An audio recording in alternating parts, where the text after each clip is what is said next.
on in. If you are shopping for a car now or in the next 12 months, I want you to type me in the comments. All right, so we know who we're talking to. And Instagram. All right, Instagram. I see Instagram log this out again because I switched from the screen. We're just getting used to this. But as you come in, if you are shopping for a car now or in the next 12 months, just type me. And I want to know, because I want to talk specifically to y'all. If you're shopping for a car, after that, that's fine. But I want to talk specifically to the people who are shopping now. Now, after you let us know if you're shopping, I want you to check in. Where we at? Where are we at today? Let me know where you are in the country. I like to do a roll call, check in. Where are we at in the country? Good to see you, Calvin. Good to see you, Catrella. Good to see you, Charlicia. Steeler Nation, St. Louis in the building. I see you. Okay. Hold on. Let me go here. TikTok. All right. Where y'all at? Let's. Okay. I see Dallas, Texas. I see Tampa. Hold on. I'm trying to see Chicago, Illinois, VA Beach, Utica. I see you. Check in. Where we at today? Where we at this afternoon, evening, morning? Come on in. All right. We got the whole country on here. And we got the whole country on here. All right. I want to welcome y'all to Car Q&A with me, Deshone the Auto Advisor. As you come in, if you could spend a minute or two with us, 5-10 minutes, an hour, you're going to get a lot of value out of it. We're getting ready to do some rapid fire Q&A. And we're going to be answering all types of questions about car shopping and what you need to know to make sure you're saving thousands on your next car and every car you get after that. So as you come in, if you're not subscribed, if you're not following, you will benefit from hitting that follow button. You will benefit from hitting the subscribe button, because we're going to be doing this live show pretty regularly to make sure that you guys have access to all the information. So before we get into Q&A, I want to give people time to come in. I also want to finish up the housekeeping. My new digital book, Car Shopping for People That Hate Car Shopping, is now officially released. We are doing a 75% off sale. It's normally $97. It's a digital book. It has links to videos. It has links to my scripts. There's no guesswork in this, y'all. I want to give y'all a process that y'all can use for the rest of your life without having to worry about, I want y'all to be able to guarantee your success. So if you're on Instagram, you can go to the Instagram bio. You won't leave the broadcast. Get your 75% off, because it's only available for a few minutes at 75% off. TikTok bio, and then Facebook and Instagram. Y'all can go to deshonsbook.com, or you can scan the QR code. So let's go. Let's get your questions going. I want y'all to enjoy using that book. Get your 75% off and enjoy not reading it, enjoy using it. All right. So let me see. Let's start bringing in some comments. Where's our first question? Do I have to get financing? Oh, by the way, in a few minutes, y'all, I'm going to be giving y'all a very, very deep look into a game that's going to help you understand leasing versus buying. So in about 5-10 minutes, we'll start that game, and you're going to love it. You'll never be confused on whether leasing or purchasing is going to save you more money after we play this. Do I have to get financing to lease a car? No, you don't. Whenever we lease a car, we are always using the dealer's financing department, their company, the bank that makes the car. And because we can't shop for our own financing, how do we make sure that they're not marking up the interest rate on the lease? Multiple offers. There's no way for you to make sure they're not marking up the interest rate on the lease without multiple offers. That is what reveals the true deals when you're shopping for a lease. So there's no interest rate to shop for, but we must protect against interest rate markups with multiple offers, because some dealers will mark up the interest rate and never tell you. They'll just give you the quote, and they're depending on you not shopping their competition to find out that they marked up the interest rate on the lease. All right. So when you get your offers, it's always with multiple offers. Shout out to the sharers. Shout out to everybody who's sharing the broadcast.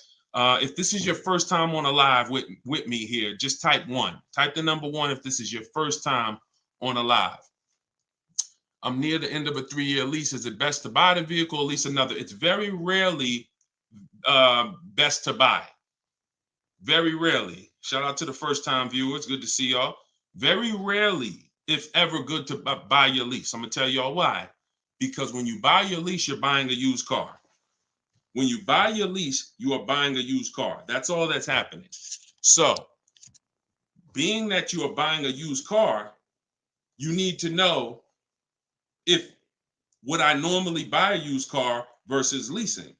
And the only way it makes sense to buy your lease out is if you're keeping the car another 8 years. I'm going to tell you why. You've already had the car for 3 years.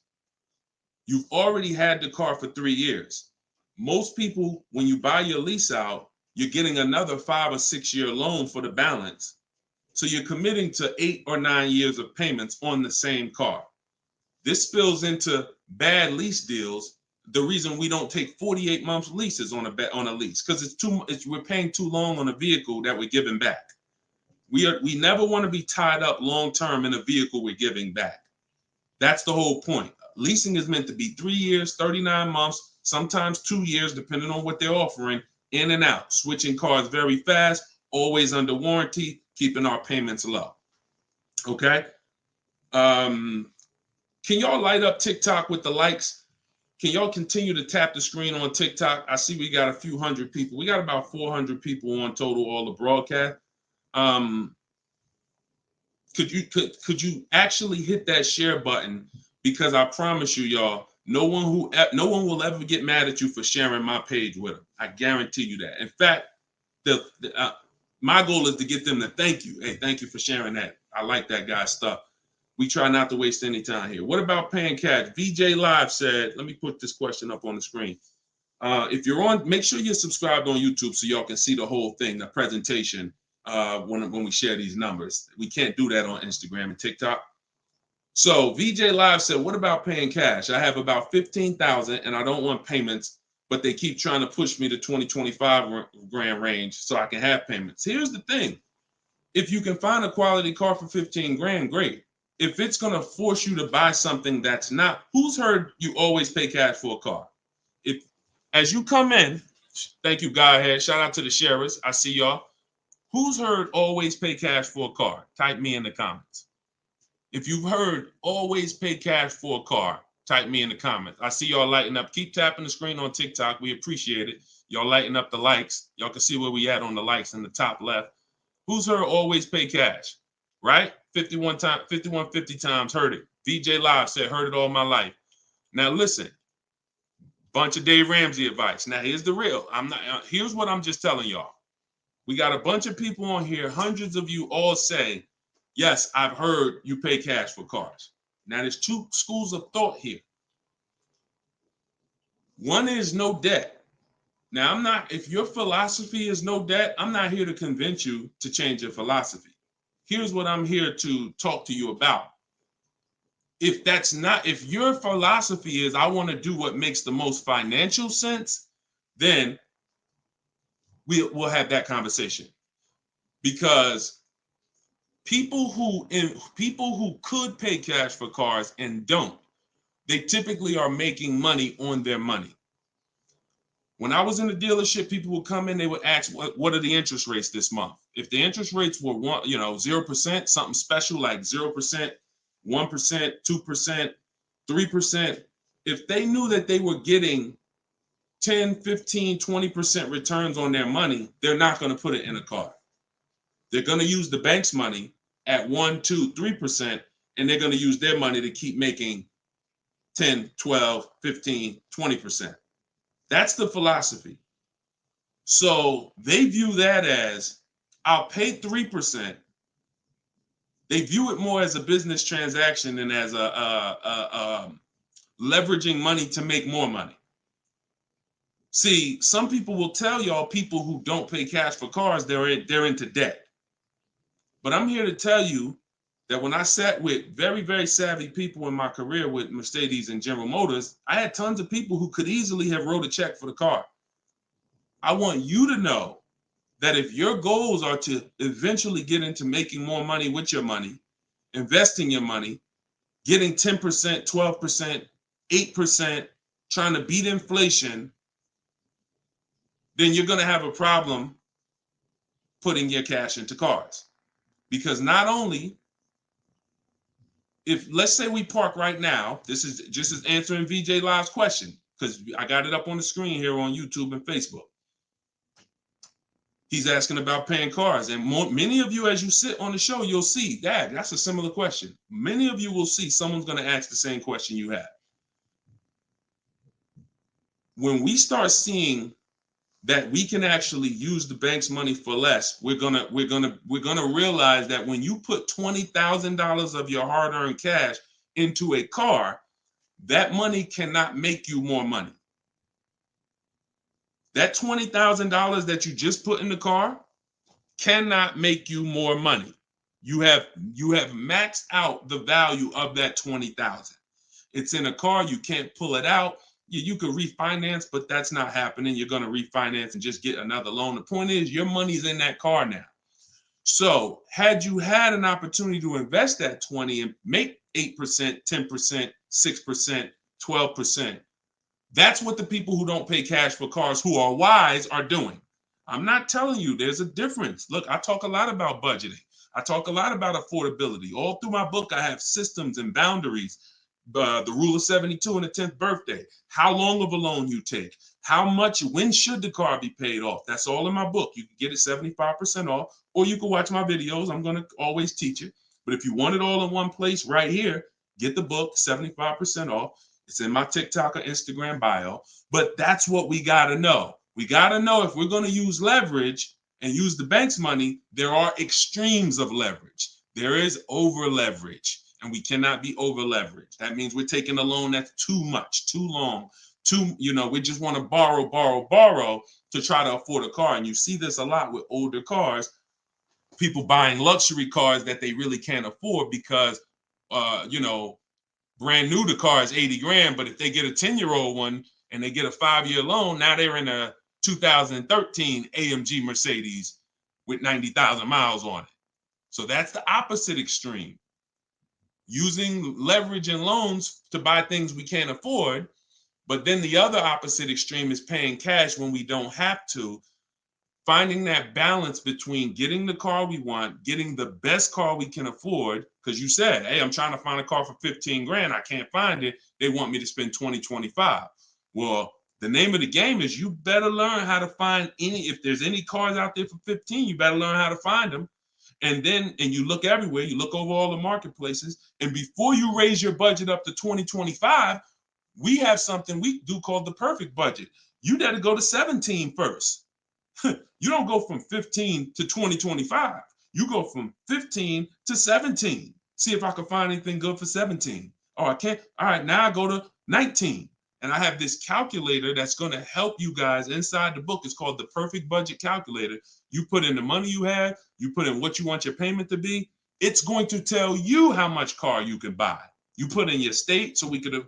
How many times y'all walk in, right? And you're like, man, I want to spend 25 grand on a car, but you forgot to factor in taxes and the fees. How many times does that happen? Type ouch if you've ever dealt with that.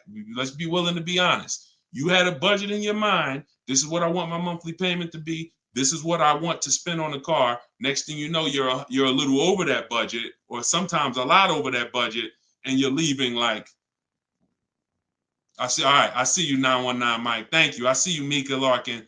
Shout out to everybody willing to be honest. See, in order for us to really make sure we don't make these mistakes, we got to be honest of the fact we've made them. So that's what we want to do. We want a budgeting system that tells us when we can. You spend any more than this, and you're going to be over your budget. You said you want a payment of $400 a month. That means you said you only got $1,000 to put down, or nothing to put down. Here's what you can spend on a car. And when you use this perfect budget calculator, you're going to never go over budget. Because honestly, y'all, we don't want to be anywhere near our top of our budget. We want to be shopping under our budget. That's where I want y'all. Under your budget. That's why I said if your budget was 15 and then your max might be 20, 25 with a loan, all right, we got to go from 15 to 17, to 17.5 to 18. We don't just jump to 20, 25. But we need a methodical system to do that, to help us do that. How do I get out of an upside down lease? Jose, you can only sell out of it. That's all you could do. You could sell out of it. If you, no matter what, y'all, who's in a car that they want to replace and they think they're upside down? They may have some negative equity. This is all in the book. I would really like y'all, the reason why I'm doing the 75% off, couple reasons. The book just officially came out, but I really want y'all not having to remember this. Yes, this live rebroadcast is going to be syndicated. So no matter when you're watching it, the information is going to be valuable and applicable. But I really want y'all to have the book so that you can actually reference the information over and over again. Thank you, B-Bad. Thank you for this info. Thank you, SJF Racing. So, all right. Yes, 25 goes to 30 real fast. Let me show y'all something, and then we'll continue. This is where we are right now on Goodreads.com. We're rated 4.94. We've already received 27 reviews, 31 ratings, and the book hasn't been out yet. So if you go to Goodreads.com, if you're on YouTube, if you're on Facebook, you can see what I'm posting. But I'm sharing the fact we're already rated 4.94, 31 ratings, and the book hasn't come out yet. So now that it's officially out, I really want y'all to have it. And so make sure you take advantage. Get your 75% off. It's normally $97, but while you're watching here, it's 75% off. Everything I teach is in there in one place, so you don't have to remember it. All right. If you have let's talk to the people who are in an upside down lease or upside down loan. First of all, we don't want to be there. I'm gonna tell y'all why. If you're in an upside down lease, that means you didn't pick your mileage correctly. That means something happened, because with a lease, you have to have predictable miles. You have to know how much you're going to drive roundabout. You got to be able to guesstimate.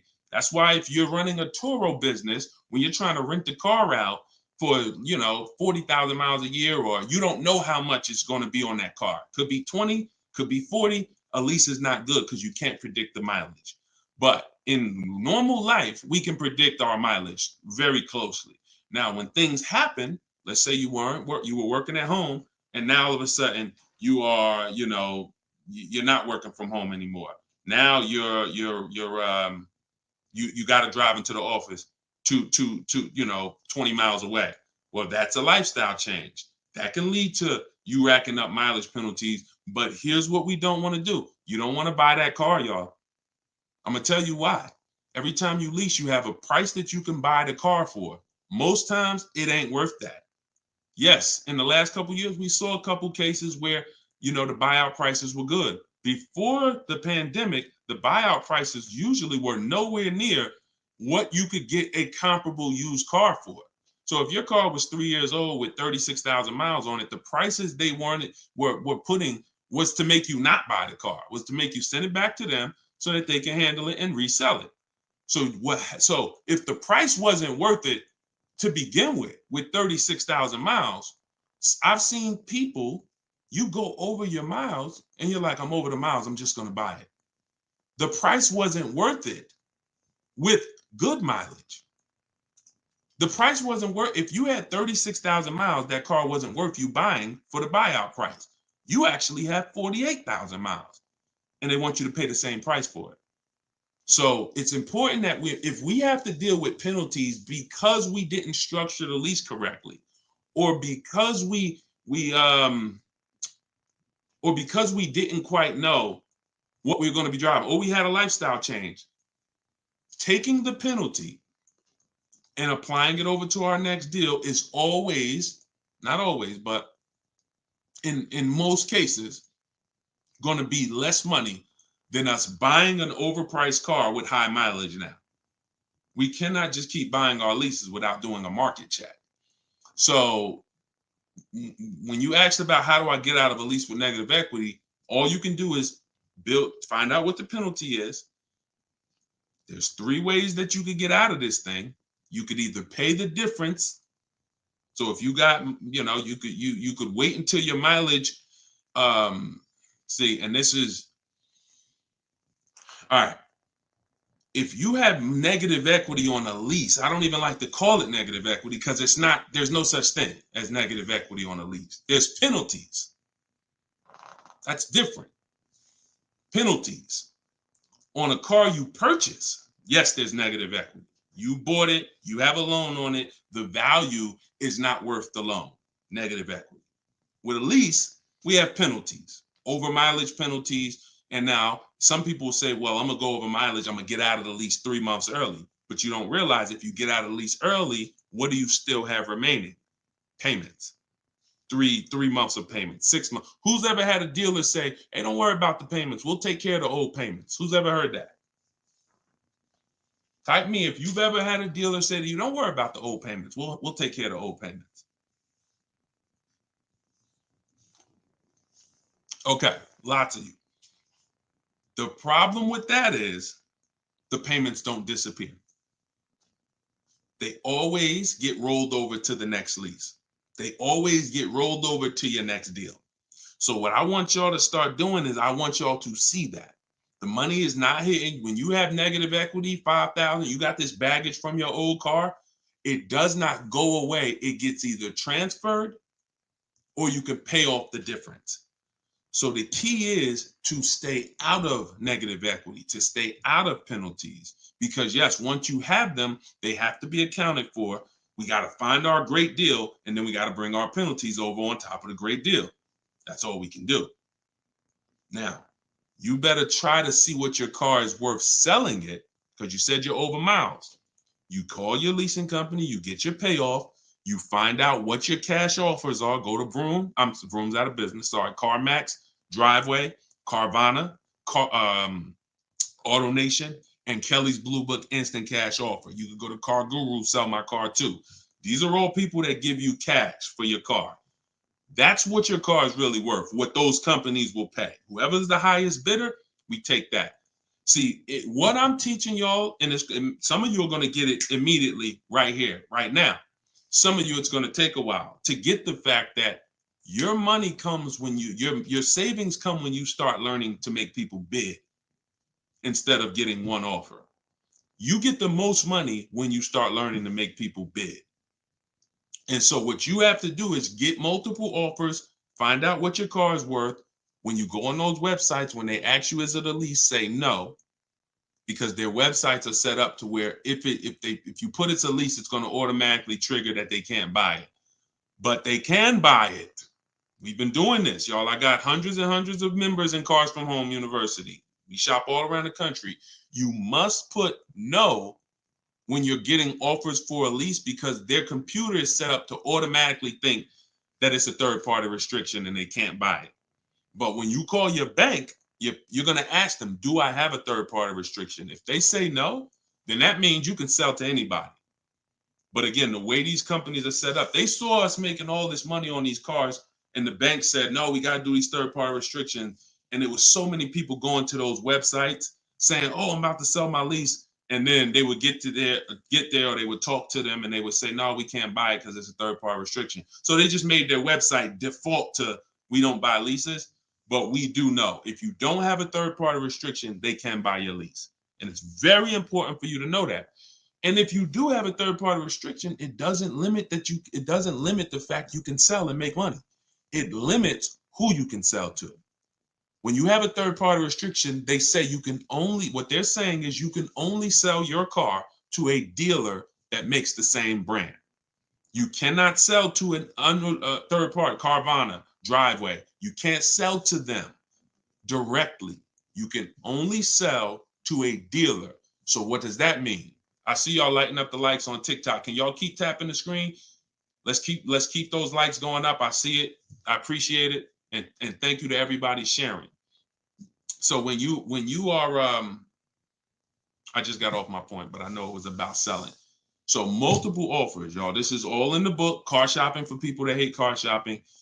Who has their copy? Who got their copy? We'll continue. We got some more time. We're gonna keep doing Q&A, but who got their copy of the book already? Who got their 75% off? I really want y'all using this. The book is affordable for everybody. Everybody. All right, especially at 75. Now it should show, make sure it's not showing the 97%, $97 price. That's the normal price. I see you, 5150. Okay. All right, I see you, Jimbo. Okay. Okay, I see you, Diane. I appreciate you. Okay, and I want y'all to use it. Don't read it, use it. That is like literally it's an action guide.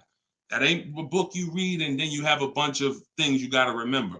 I'm walking you through the process step by step. And again, everything I teach is in my videos. So I don't hold back in my videos, but I do want y'all to have access to all the information in one place. If if you don't want to cycle through all my videos to try to find it. All right, is it worth buying a car from Carvana? That's a great question, Danny. It depends on if it's the best deal in the market. Danny said, is it worth it to buy a car from Carvana? Now, you can put anything in there. You can put Driveway, any of these online sites, online car buyers, online used car sellers. But here's the game that we avoid. We cannot shop from them exclusively because here's what they try to do. They'll try to sell you a car based on variety. Hold on. My do not disturb should be on. My do not disturb should be on. So anytime you see,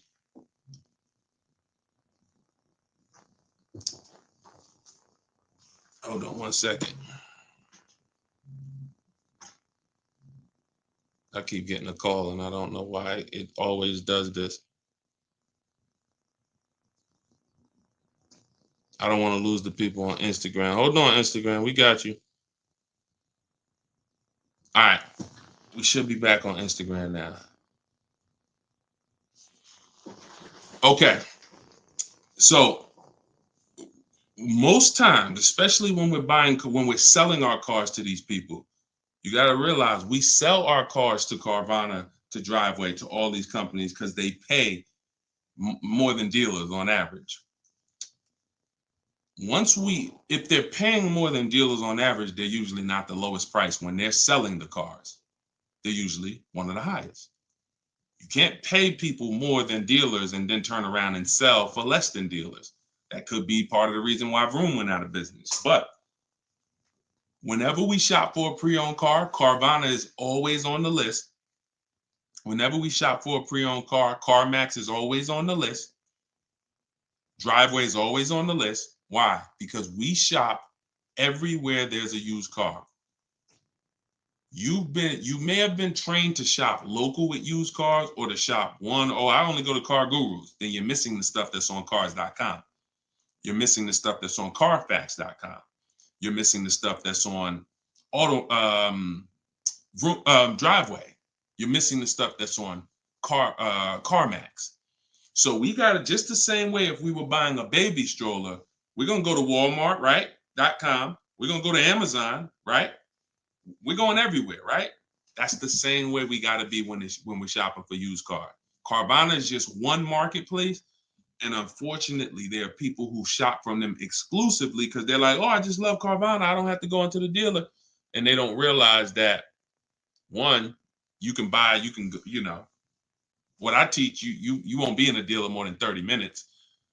And also, if I'm not checking their prices, I'm going to overpay. And I'll literally have I didn't have to go to a dealer, but I got a car in my driveway that I could have got for $5,000 less if I just shopped around the right way. I did just mention Auto Trader. Auto Trader's on our list, Alex. Auto Trader is one of our marketplaces. It's one of the marketplaces we shop on. It's just like a Walmart. It's just like a Amazon.com. Auto Trader is a big one. We definitely don't skip any used car marketplace. Now, we don't use Auto Tempest because Auto Tempest pulls and aggregates some data from other people's websites. They're not their own marketplace, so they can't get all the data. So that's why I don't use them. We just go direct to the marketplaces themselves because no company has the rights to market everyone's product. And so as long as no company has the right to market everyone's products, the only way we're going to see all the product is by being on all the marketplaces. But I'll show you how to do this quick. This shouldn't take you more. Look, y'all, this is going to sound crazy, but it shouldn't take you more than 60 minutes, 90 minutes to get your best deal on a car. No, 90 tops. Tops. Not only do I want y'all saving thousands, I want y'all to save time.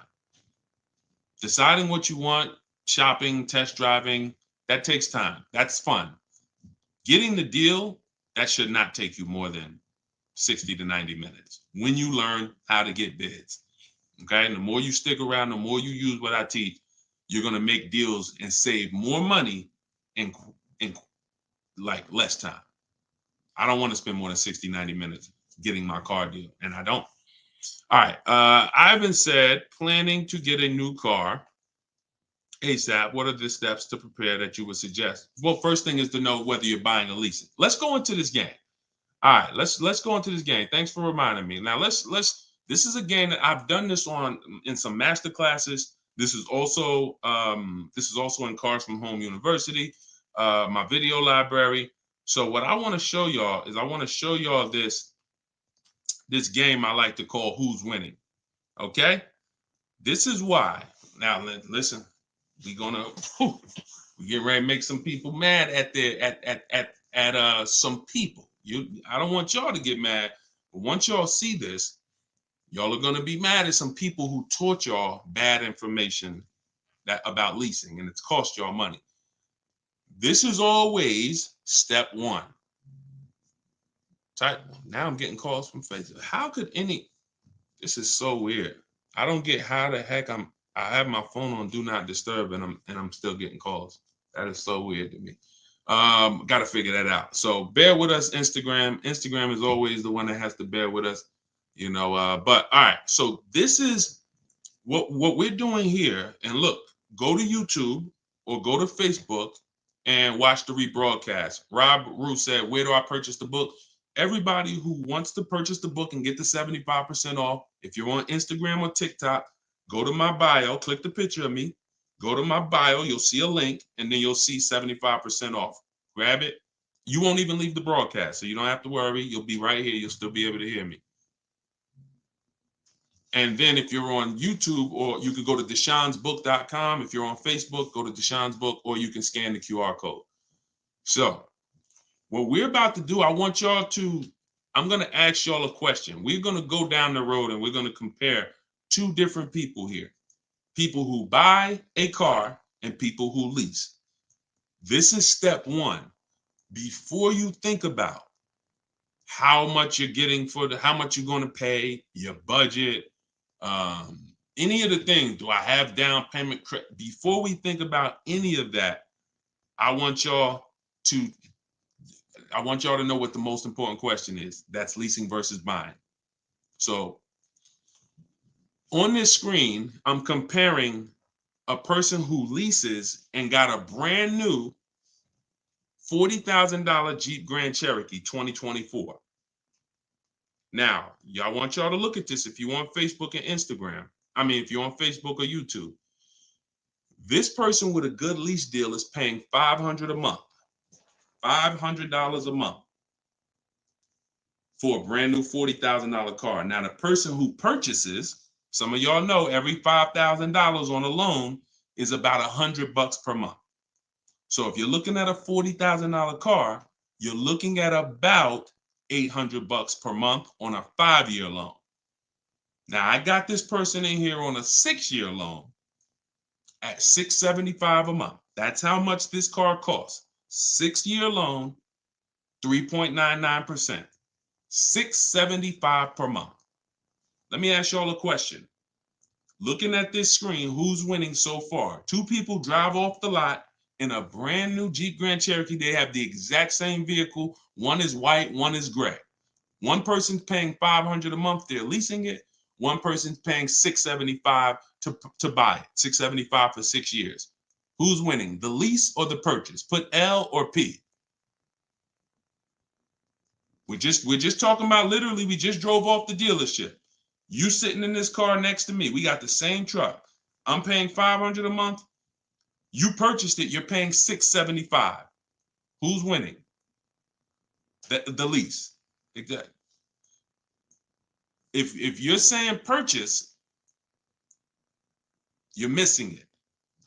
You and me are in the same car. I'm leasing the same car as you for $500 a month.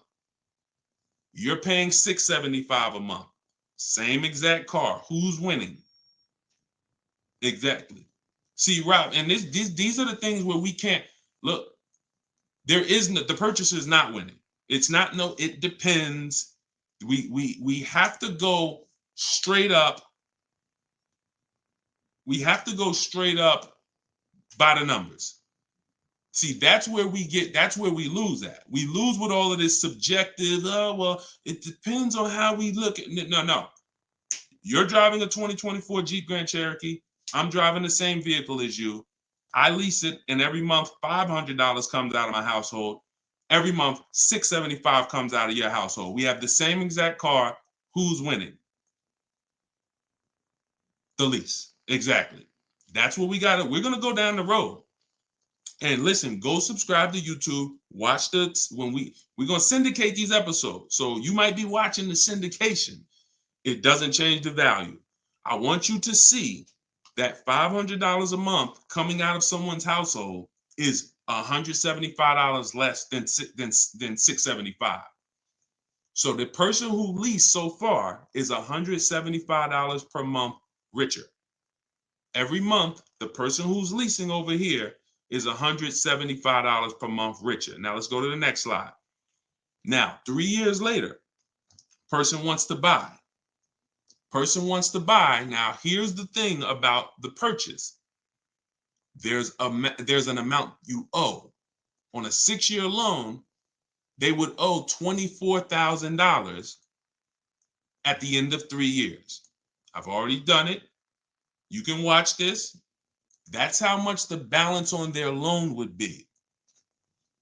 It would be $23,400. So that's the amount they need to break even on the car. Now, mind you, they've already spent $175 per month more than the person who leased.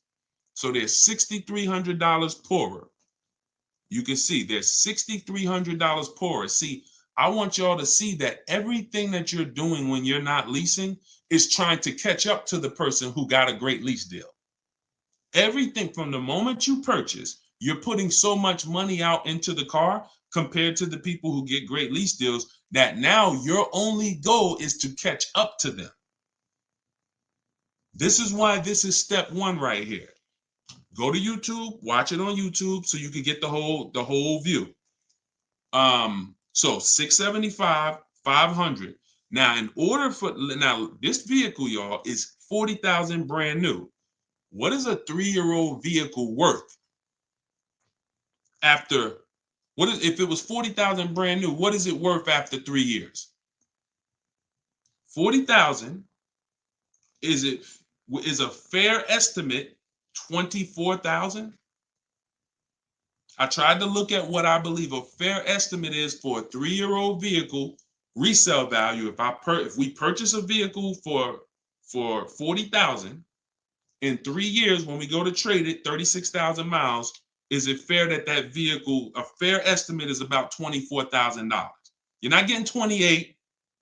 Let's be honest here. We're not buying a vehicle for 40, coming back and get 28 3 years later. So here's the problem. When we get 20, you're not getting 28. And don't let the last 2-3 years of having high resale values confuse y'all. Don't do that. You will destroy yourself. You don't want to. There is no class, Solomon. There is no class. This is the class. Just tune in and lock in. Like, this is serious financial education that is going to be simple if you just focus on it. If you buy a vehicle for 40, the average that you're going to see that vehicle when you go trade it in is you get about 24 on. That is going to be a good cash resale value. And that's what happens to most people. And as you can see, they still owe, if your vehicle's only worth $23,400, I mean, if your vehicle's only worth 24, but you owe 23,400, you're breaking even.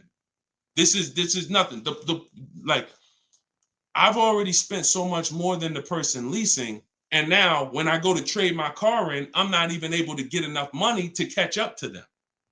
I'm not able to I'm $6,300 behind the person who leased when you purchase, and I'd have to get all that money back to make it worth it to have bought. That's why, y'all, when you buy your cars and trade in, you notice how much you always worry about how much you're going to get for the car. Y'all notice that if you're a person and you buy your cars and you keep them 2, 3, 4, 5, 6 years, you notice how you're always worried about, man, that's all you're giving me for my car? That's all you're giving me? Nah, you got to give me more than that. You know who doesn't worry about that? Keepers. Anybody in here who buys a car, keeps it till the wheels fall off, you never worry about what the car is worth, right? Because you're using all that value. That's what we do when we purchase. But here with a lease, you're always behind. If you purchase a brand new car compared to a person who leases, you're always behind. You can't catch up with them. You're paying too much money. So this is an intro. We didn't even talk about the fact, what if the person has an accident? And I really like wish that y'all could see this on YouTube. And can y'all see the screen on Instagram? I don't know. Are y'all able to see the slides on Instagram? I don't know what view y'all have on Instagram, but we're not talking about if the person has an accident. If the person has an accident in the car that they own, you lose two grand of your value. So the buyer is always behind. Now we can go down the road. When we go down the road, you'll see that eventually the person starts catching up, but it's only after 8 years. You can't catch up to somebody who's paying $175 a month less than you to drive the same car as you. That money just keeps adding up. And we were taught that we're supposed to purchase, but only if you're long-term. That is when you purchase. 8 years, nothing more. All right, so I got to see how I'll probably try to do this and go deeper when I can get some. It's hard to do it because they can't, everybody can't see it. So just watch the replay of it, and you'll be able to see it. But this is the difference, y'all. Queen Mama said, "I'm a keeper and I need to break. I need a break from car payment." See, but let me ask you. Can I ask y'all a real question? Why are car payments the only payments we need a break from? Let me ask y'all a very real question, because car payments we need a break from, but we're okay with cell phone payments. We're okay with insurance payments. We're okay with car insurance payments. We're okay with, this is like a cost of living. And I don't have a problem when it comes to financially, I want to pay cash for a car, and I'm just going to keep my debt down, and I'm going to make sure that, the interest rates are high right now, so I'm not going to look to borrow. I'm just going to pay cash. That's fine. Paying cash as a savvy move is like, the bank's money is too expensive. I'm not investing. I'm not investing my money in anything. I'm just going to pay cash. But why are car payments the only ones it's the only payment we look and say, well, I want to avoid that. We don't do it with houses. We don't do it with anything else in life. And sometimes it makes us get a bad car because we like, oh, I'm just going to save up $8,000. I'm just going to say. Meanwhile, if we knew how to properly structure our deals, we can get the best car for our budget, under our budget. Because y'all know all cash is saved up payments, right? All people be like, oh, I'm going to pay cash. If you save up $20,000, that's just a bunch of saved up payments. Yeah, she said, I'm tired of house payments too. I understand. And again, if we have the cash and we can go and we can look, I'm going to teach you how to pay cash for cars if it makes sense. And if you have cash, that's great. We got to make sure we get the best price on the car. But at the same time, you need to know when it doesn't make sense to pay cash. If they're doing 0% financing on the car you want, why wouldn't we use the bank's money at 0% and let our money continue to make money, or continue to keep our cash free? So again, because there's nothing to justify it. There's nothing to make it make sense. Oh, I don't want car payments. I don't want any of the payments that I have in my life. But my goal is to get the best you know, the best out of what I'm paying for. But yeah, it's a lot that goes into it. You got to make sure that those pay. If you, yeah, that's why y'all, we got to shop below our budget. I need a break from rent. Yeah, we got to shop below our budget. Look, when we let people talk us into cars that are above our payments goals, that are above our monthly expense goals, oh, now we get tired of them.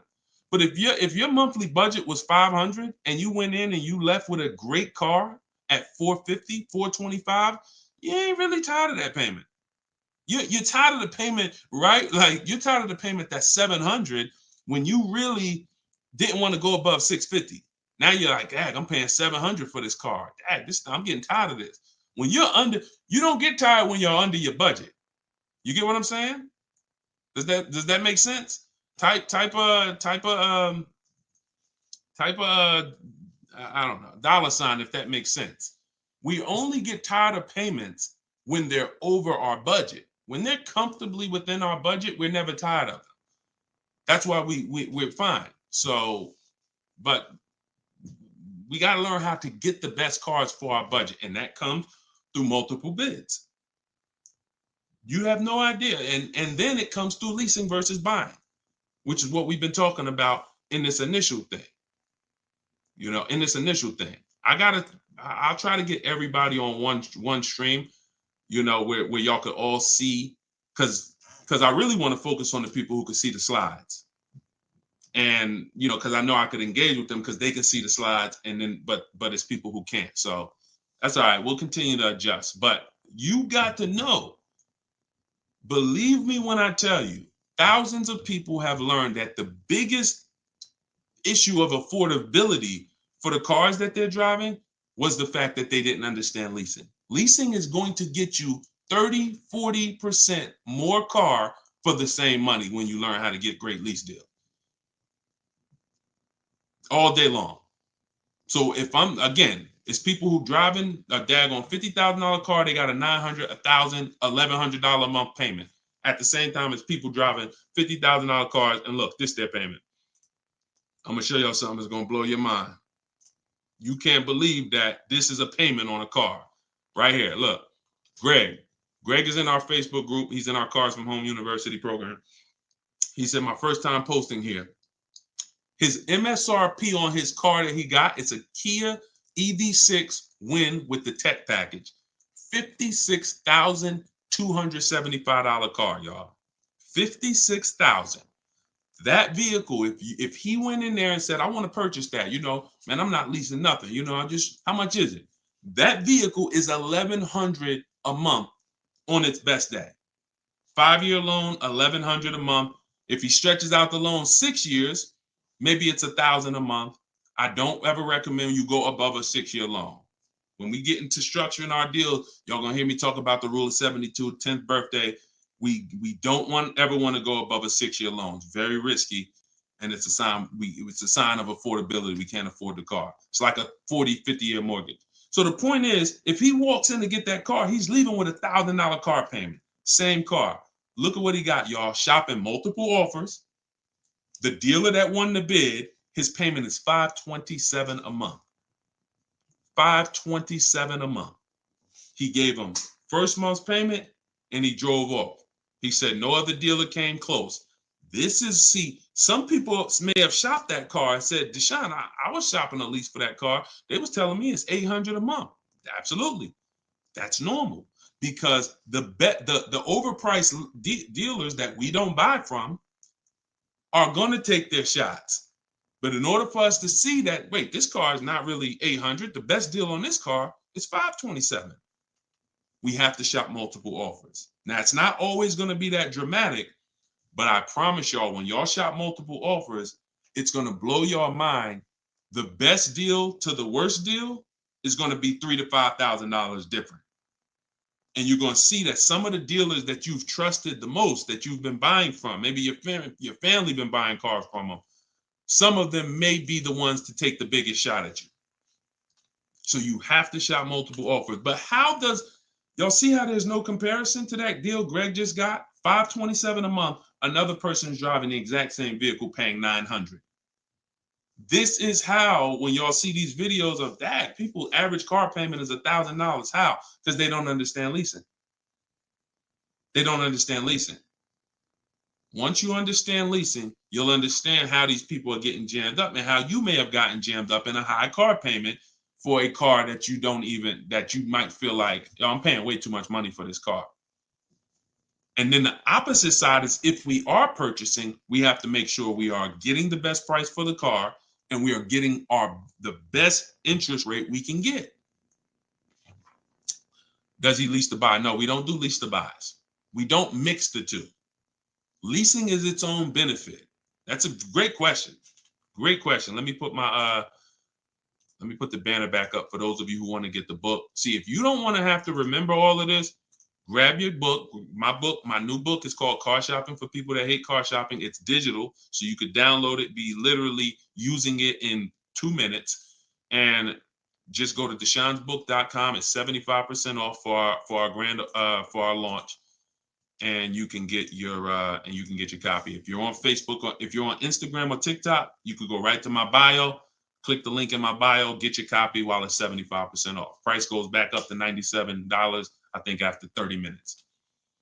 All right, so your payment is over $1,100 now, and look, that means your loan is probably somewhere around 60 grand or more. Depends on how much it depends on what your term was. So if your payment was $1,100 a month, on a 5-year term, that's a $60,000 loan. That's about a $5,500 loan on a 5-year term. So you want to look at other ways to acquire that car. Is there a way that I could have been in this car for less money? Now, watch this, Gigaware, because he's being honest. My payment's is $1,100. If you are buying that car and your intention is to keep it, and that means your intention is to keep it for 8+ years, you're going to pay off that car, and then you're going to just, start to catch once you don't have a car payment, you can start to catch up to the person who leased, because the person who leases is always going to have a payment. That's the downside about leasing. There is no opportunity for you to pay off the car, and you don't want to. Again, it's not like when you're not keeping cars long enough, you're getting great lease deals. The goal is not to pay off the car. The goal is to drive the most car I can for the least amount of money. That's the goal with a lease. The goal with a purchase is to now pay off the car and start to now keep the car long enough for the depreciation to cool off. Depreciation is the value that it loses every year. Thank you, Becky. Good to see you as well. Long time. Great to see you. So depreciation is the value the car loses every year. When you buy a brand new car, you lose 20% the first year. Then you lose 15%. Then you lose 15%. Then you lose 12%. Then you lose 10%. And as you keep the car longer, it gets to a point where you're only losing 5% or so a year. But you must keep that car long enough to get to that point. And what many of you have been taught to do, you may have been taught to, man, I buy my cars and then I'm replacing them in 3 years. I'm replacing them in 5 years. Now I'm replacing my cars when they're losing the most value. That's not when you want to replace a car. You now bought the car, it's losing value like crazy for the first 6-7 years.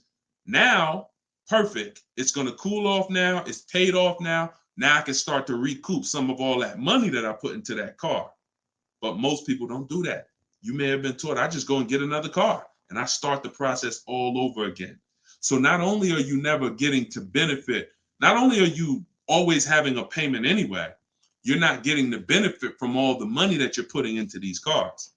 You're never allowing the depreciation to cool off to where you got no car payment and you just got a car out there and you can stack some of this money up. It just happens all the time. It's an issue of not understanding leasing. Leasing is for short-term people less than 8 years. Purchasing is for long-term people more than 8 years. And don't worry, we'll continue to go deep on this. All in the book.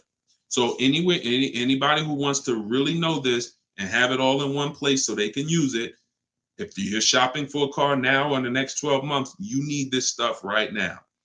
You know, I got tons of videos all over all my Facebook pages. But if you want all the information in one spot, get your book at 75% off. Just make sure that it's not showing the $97 price. Whenever you click to the website, make sure it's showing the 75% off price. So you can purchase off the bank loan. I don't know what you mean by that, Skinner. Is it smart to lease and then buy it out? No, see, and again, that's a very common question. Yo, what's the benefit of that? I mean, somewhere along the lines, we heard about leasing to buy. We don't want to, you're only leasing because you don't want to buy the car. You're buying the car because you want to keep it and take care of it for the long run. I see you, Dr. Coop. Congratulations. She said, I got the book. Enjoy it. Use it. Don't read it. Use it. And, I really can't wait to hear your success story. There's no reason. Look, when I'm going into a lease, and you got to have this in your tool belt. Some of you, your children are not going to keep a car 8 years. You're going to need to set them up to get a great lease. Yeah, you might be a person who like Deshone. I just buy my car, man, I keep it 10 years. If that's you, type K for keeper. Most times, if you buy your car, you keep them 10 years, type K in the comments for keeper. Thanks, Ambi. Said keep killing it. Appreciate you. If you are, the book is called Car Shopping for People That Hate Car Shopping. It's in my TikTok bio and it's in my Instagram bio. But I think you only got, it's 30 minutes. You could get it for 75% off. While everybody is on, you could get it 75% off. Okay, so keepers, you are not, you're not worried. That's when you buy. When I'm going into lease, I'm not thinking about keeping. We don't want to mix the two. Leasing is, I'm going to get a great lease deal where I drive a brand new car for pennies compared to purchasing. Or for a small percentage compared to purchasing. That is a lease. My goal is not to buy the car. It's not to buy the car. You see, when we keep, we win. When we lease, we win, as long as we're getting good deals. But it's people who are mixing the two, and that might be you, and that's where we lose. We buy, and then we trade. We buy, and then we sell it in 2 years, 3 years, 4 years. We tired of it. Oh, I'm gonna go switch out of this. That's mixing. The other one is you lease, and then you purchase the lease. So you lease your vehicle, and then you go buy it at the end. That is mixing. You don't want to mix because the benefits of leasing are laid out. The benefits of purchasing are laid out. Very clear, separate benefits.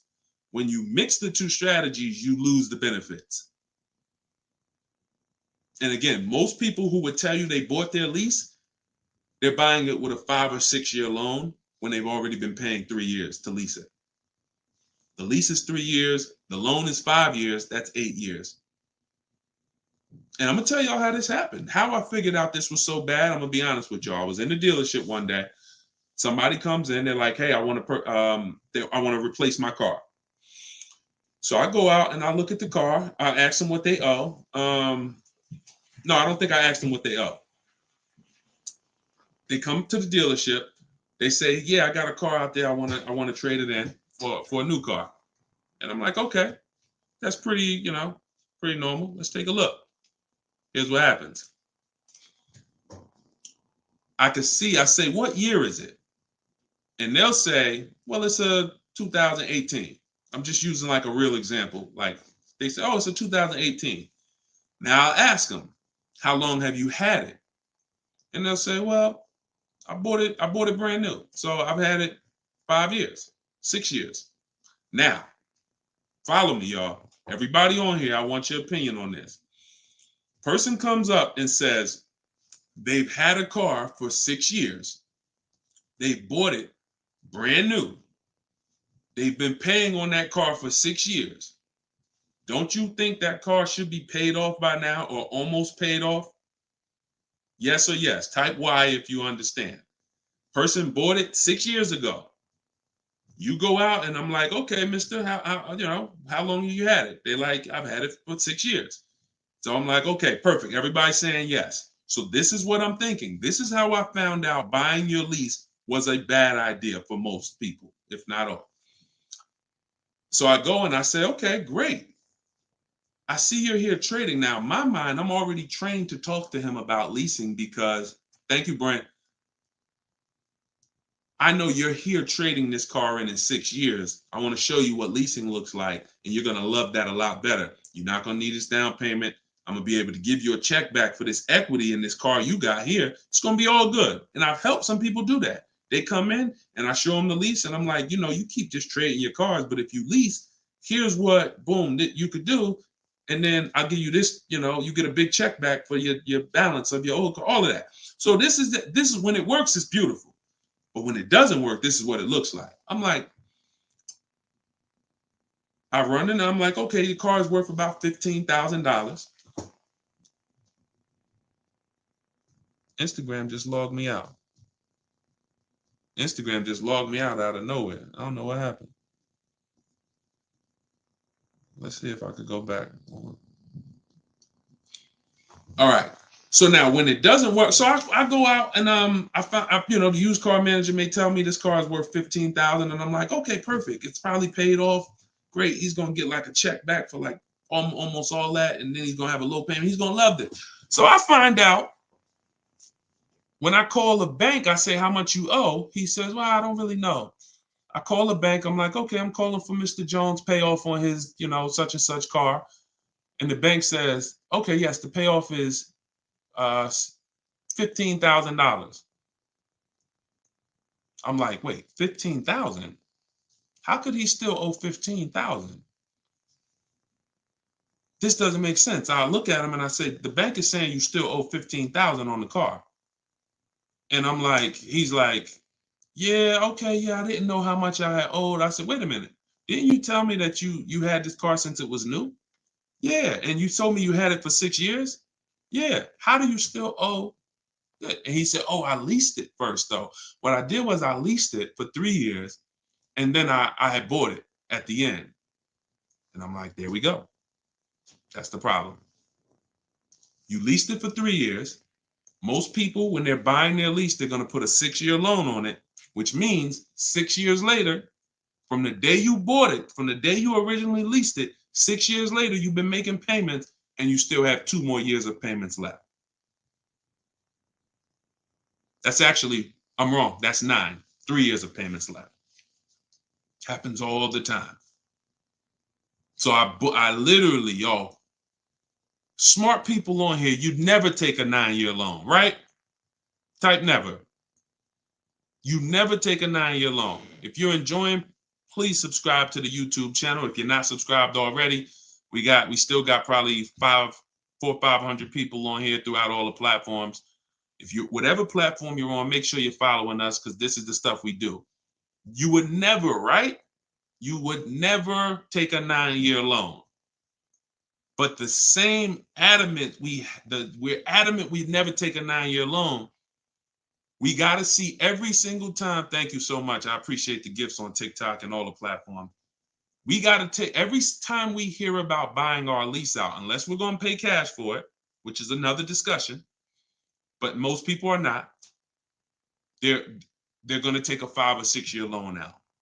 So as soon as you hear lease to buy, as soon as you think lease to buy, I want you to think 8 or 9 years of payments on the same car. That's why it's a bad idea. That's why it's a horrible idea. Okay? Now, if you are comparing, we had somebody in our group yesterday who was asking about buying his lease out because he's going to give the car to his parents and because they're going to keep it long term.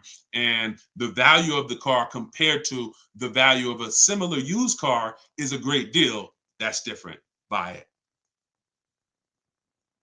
Because all you're doing when you're buying your lease is you're buying a used car. It's your car. I used to help people buy their lease. Hey, they come out of the office. We switch the plates because we got to re-register the car.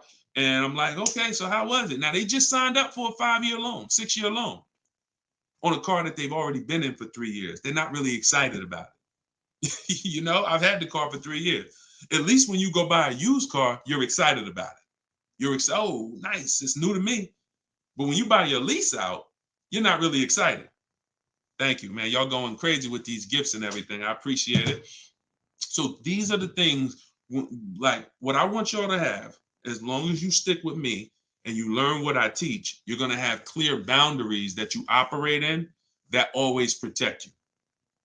That's the name of the game. There's clear things I do. There's clear things I don't do. I know I have rules. I have boundaries. And what I want y'all to get familiar with is the 8-year rule. The 8-year rule is the first rule. It says if you're not keeping your car 8 years, you should not be buying it. You can't outlive the depreciation. You cannot outlive the depreciation compared to someone who purchases. Now,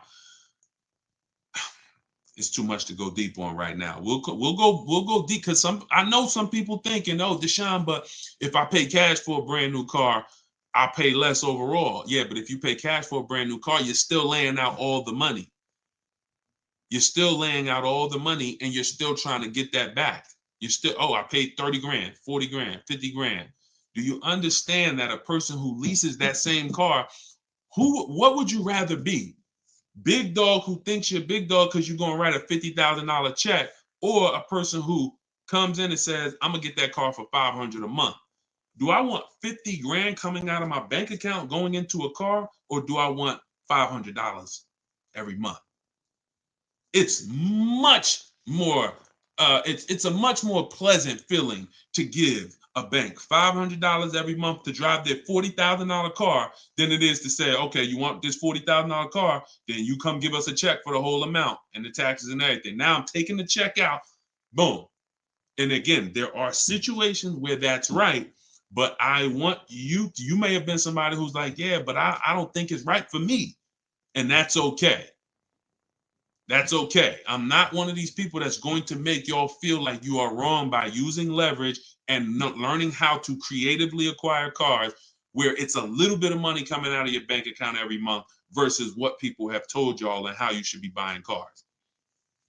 Thoughts about leasing luxury vehicles. It doesn't change, Dr.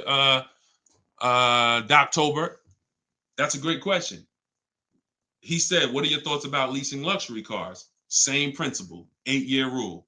I don't care whether you're leasing a G-Wagon, whether it's a Bentley you're looking at, whether you're looking at a Toyota Corolla, the 8-year rule is what applies. Because the 8-year rule takes into account the depreciation. If you look and say, that's a car I'm keeping for 8 years or more, you buy it. If that's a car you're not keeping 8 years, you're going to see you'll pay thousands less and drive a better car leasing it, even if you try to buy it used. So I'll need more than one broadcast to really go deep on this. I'm just getting familiar with how to use all of these tools where I can show you all stuff. But we'll continue to go deep on this. This is not a subject. If you've gotten years and years of bad advice, it's not always. Some of you get a breakthrough immediately, and some of you it takes more time because again, it's been beaten to your head, and people with loud voices who shout tell you this is what you do, or you never do this, or you always do it like this. You know, like who's heard somebody say never buy a used car? I mean, never buy a new car, always buy used. Who's heard that? Type of U for used. If you were taught you always get a used car, you should never get a new car. Who's taught that? And we got a couple more minutes. We'll stay on. We'll do some more questions. As long as y'all continue to share the broadcast and continue to stay tuned in, I see we still got hundreds of people on. Then we'll continue. All right, now let me tell you how. See. You either have to teach something that works for everybody, or what you teach will mess people up. If somebody says to y'all, every single one of you should be buying used cars, because that's what they'll say. Never buy a new car. Everybody on here should be buying a used car. So that means you think everybody in the country should be buying used cars, right? Yeah, absolutely. Nobody should buy a new car. Nobody in this whole country should buy a new car. Like, no, always buy a used car. Okay, perfect. So let's just say if you had your wish, everybody in the country will be buying used cars, right? Because that'd be better for them, right? Yes, if I had my wish, everybody would be buying used cars. Then here's my question. How do they become used cars then? How do they become used cars if everyone is buying used cars? I want y'all to think about this. If you had your wish, you could snap your finger, Mr. Financial Advisor, whatever you teach. How could everyone buy used cars? It's impossible. The cars come in new. They don't just, so if everybody was buying used cars, what's happening to the new cars? They're just sitting there. And then, so that's not a practical solution. How do we acquire? Who should be buying brand new cars?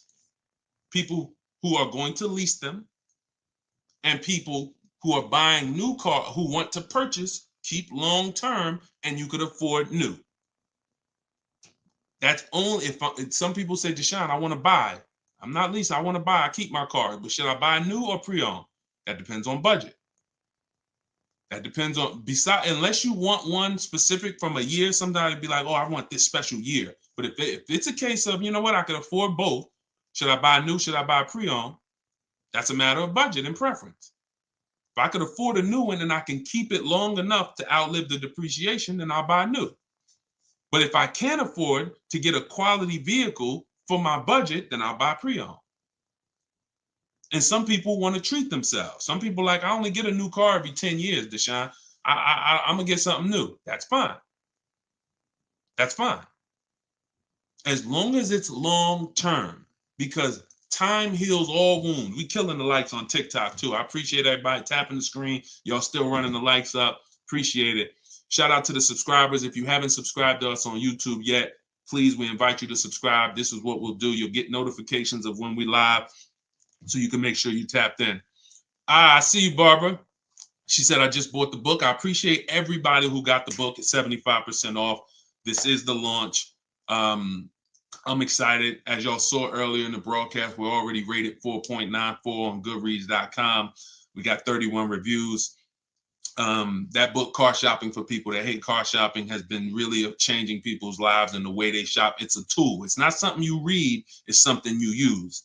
So get your copy at deshonesbook.com, 75% off, or you can scan the QR code, or if you're on Instagram or TikTok, just go to my bio. And as long as you're seeing this, you still should be able to get it at the 75% off price. And it's immediate download. So, and you'll see as you read it, there's a reason I had to make it a digital book. I couldn't print it because it links to videos, it links to docs, I got scripts that it links to. There's no way I would have been able to do it printing the book. And then also, sometimes I need to update stuff, like Vroom went out of business 2 months ago. If I would have printed the book, now Vroom is, I need to be able to update real time when something happens, and I couldn't do that with a print book. I didn't want thousands of print books out there, and then something changes, and now I got to tell people, oh no, you got to get volume 2 now. You know what I'm saying? Thanks, Angelina. All right, so Dr. Coop says, I have a paid off Toyota. I don't want to trade it. Should I have a down payment? You don't need, look, if you can find a deal on the vehicle you want below your budget with no down payment, then do it. You said you have a paid off Toyota. You don't want to trade it in. Now, here's what I ask people. You put the vehicle to use, because if you're going to go and get another vehicle, then you're going to be paying for that vehicle.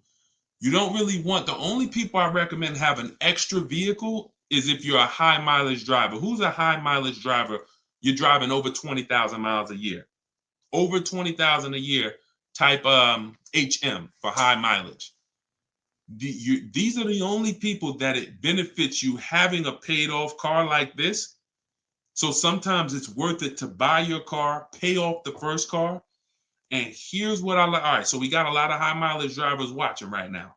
So I have a strategy in the book, and what you'll hear me talk about is really 2 routes for high mileage drivers, so that y'all can stop having all this negative equity when you come in to replace your vehicles.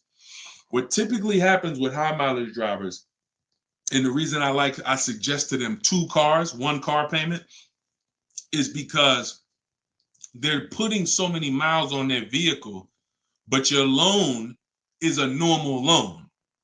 Your loan is a 5-year loan or a 6-year loan. Those loans are made to go down for the normal or average driver. And even the average driver is going to have negative equity on these loans in the short term. So when you are destroying the value of your car because you're putting 20,000, 30,000 miles a year on it, it's going from being worth 20 grand one year to now it's worth 12 grand the next year because you put 30,000. You're destroying the value of it, but the loan that's attached to it is not moving. This is the indicator that the loan and the purchase price or the value of the asset is totally unrelated. They're unrelated. They don't matter. That's why you have to make sure you get a good price on the asset. You can't just pay attention to what is my loan doing, because your loan doesn't tell you what you're really in the car for. So check it out. You now are putting all this mileage on your car. You come in 4 years and you're like, hey, you know what? Car got 200,000 miles on it now. Let me go ahead and trade this thing in. Problem is 200,000 miles. You still got 2 years left on the loan. You still owe 15 grand. You still owe 12,000. You still owe 20,000. And you are now seriously hurting your value, your next deal, because all that baggage you got to come to this next deal. The solution to stay out of that is to make sure that you are having either, I teach either 2 routes. Well, the third is really just be a long-term person. You could drive 30,000 miles a year. And if I'm a long-term person, I'll just have 300,000 miles on my car in 10 years. And then I just go switch it. It's keepers here that's long-term people, high mileage drivers, and they get their car. That thing got 250,000 miles. It's mostly highway. And in 8, 9, 10 years, they go and they replace it. No need to lease. Again, continuing theme. Long-term, don't think about leasing. Because some people who just tune in and they catch a brief, oh, is this so everybody should lease? No. That's what I'm trying to tell y'all. Long-term people, long-term purchase, you buying a car for your kid in college and they're like, yeah, I'm going to keep that thing for 10 years, man. You know I'm boring. Great. But most kids are not. They're like, hey, when I get my job, when I turn 24, I'm probably going to want something different. So if you're not a long-term person, you should be purchasing. But I mean, you should be leasing. But going back to the high mileage, y'all, this is how it works. The 2 strategies for high mileage drivers is to have one separate car. You pay that thing off. And now that becomes your mileage car. And you go and lease a nice car. This is beautiful. This prevents you from having 2 car payments. And this allows you to have a nice car that you're not destroying. So you pay off that first car. If you're going to go this route, your first deal is a purchase, because you're going to get that first car, pay it off, could be new, could be used, but it must be quality. Pay it off. And as soon as that car is paid off, now I go lease my nice car. So I might be putting a high mileage on that first car I'm buying, but once I go lease my nice car, now I got a payment over here. My nice car is over here. And this is when I take out to dinner. This is when I want to go out and have a good time. I don't want a car that I'm just always putting, 30,000 miles a year on. Now I split it. And this has allowed so many high mileage drivers to continually be able to predict what they're going to put in these cars, because now they can't. You cannot predict how much y'all are spending on these cars, high mileage drivers. Y'all are losing so much on resale value. Your loans are just so high and they're moving slow. You don't know how much you are losing, but I break it down for you. It's thousands. You can't destroy the value of a car and then go trade it. It follows you. So that's one strategy. Second is a high mileage lease. Second is straight up. First time I experienced this, I had a guy came in and he was bringing back a lease with 75,000 miles on it. And I asked him, I said, man, I didn't even know. And that's my ignorance. I was selling cars and I didn't even know that was available. And I said, let me ask you a question. How long you been doing these, like, what do you do? He's like, I'm in sales. Like I do 25,000 miles a year, every year. I said, okay, wow. And you lease your car? He said, yeah. Because I already know what a good lease deal is. I just didn't really take into account back then. This is probably 2015. I didn't take into account a high mileage good lease deal. And when he told me what his payment was, And he said, yeah, I come back 75,000 miles. I drop that thing off. I pay my payment every month. Now here's the thing. He might only be paying $150 or $200 a month more for his super high mileage. But that's much better than him buying the cold car, destroying the value, coming back and trying to trade it with 10, 15 grand negative equity. So strategy, you are not really purchasing cars with strategy until leasing and purchasing is in your tool belt and you know when to use which. For your family, not just you, for your family. It's not just you. All right. So great questions. So this is the type of stuff that's in the book. Everything's in the book.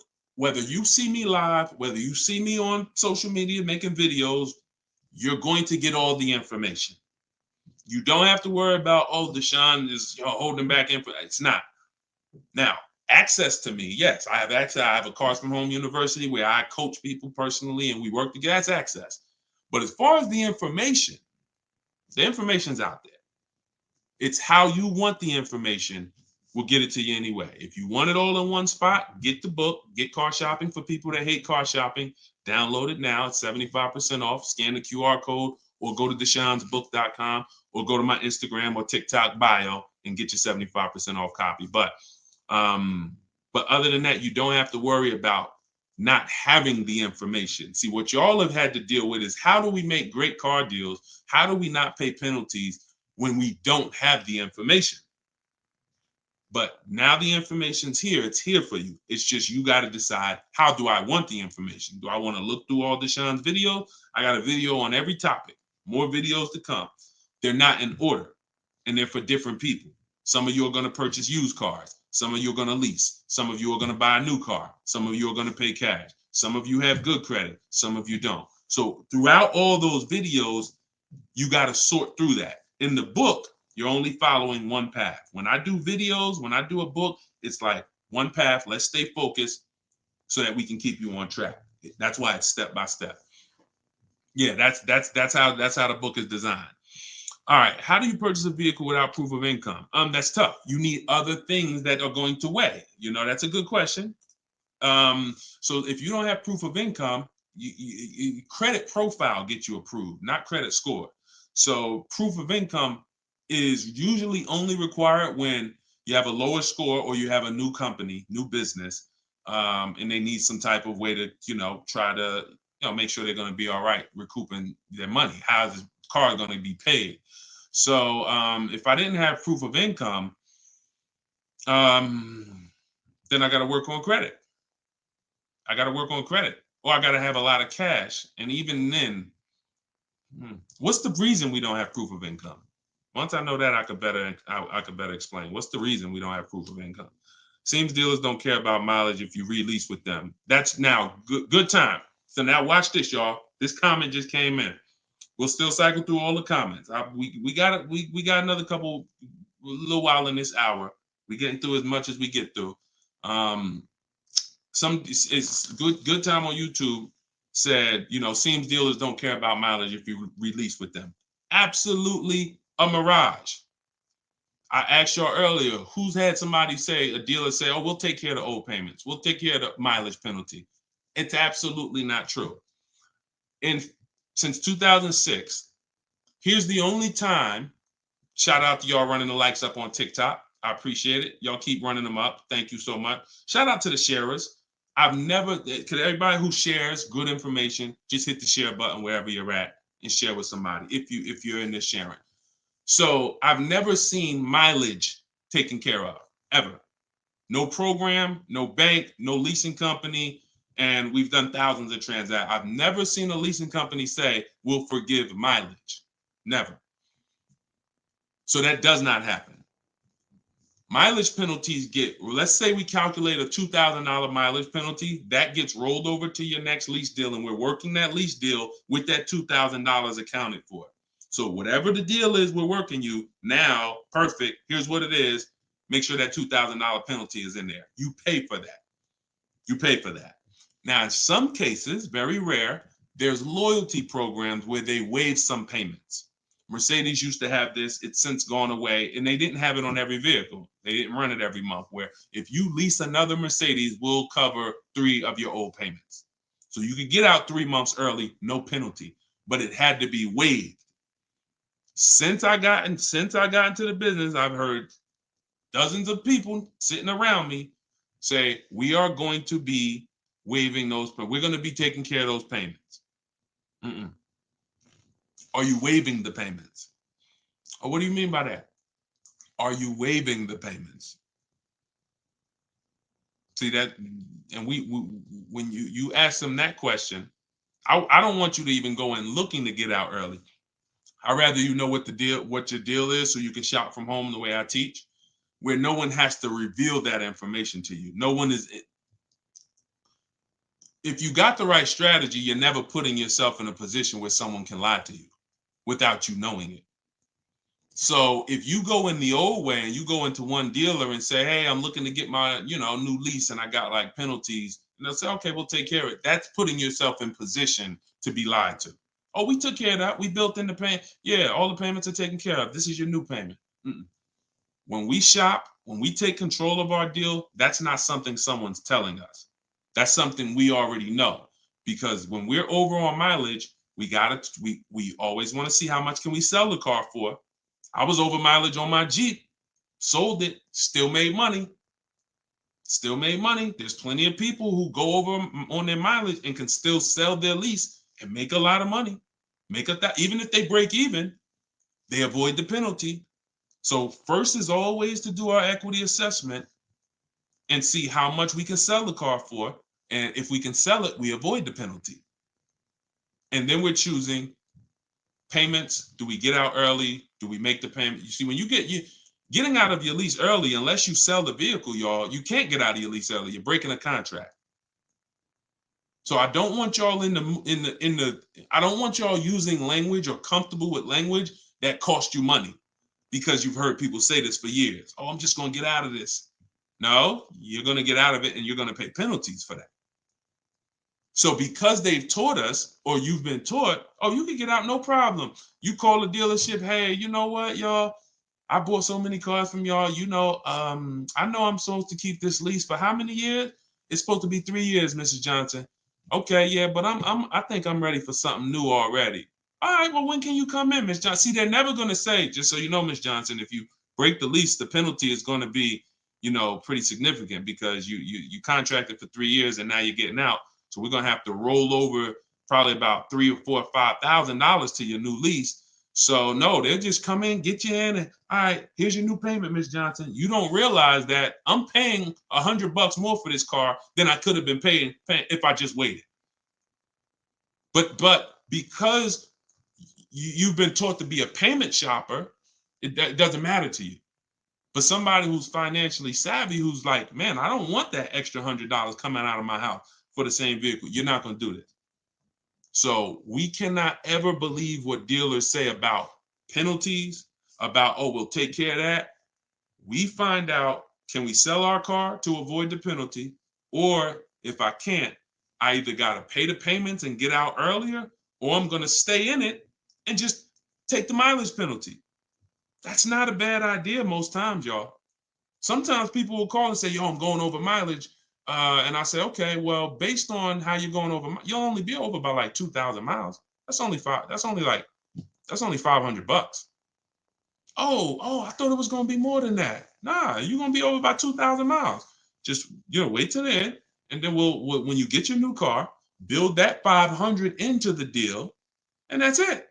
Or just pay the $500. Because very rarely are people, oh, I was supposed to drive 36,000 and I'm doing 100. That's just, wait, something went wrong here. What the heck happened? I can see you were supposed to do 36 and you did 40. You're supposed to do 36,000 miles, you did even 45. Maybe you got a different job. But I mean, how we have to structure our leases right, so that if you know you're a high mileage driver and you take a 10,000 mile a year lease, shame on you. Like, we can't do that. We can't do that. We can, and then some people, oh, I'll just buy it at the end. You're killing yourself. You're killing yourself. The residual value, you're going to put a ridiculous amount of money on those, or a ridiculous amount of mileage on that car, and you're going to buy it in 3 years with 90,000 miles on it for the same buyout price that was estimated from your 10,000 mile a year lease. They estimated this buyout price is for a person who brings the car back with 30,000 miles on it. Here's the price.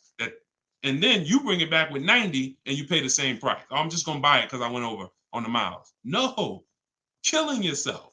You're realizing the loss. So again, this is why we want to be in your life.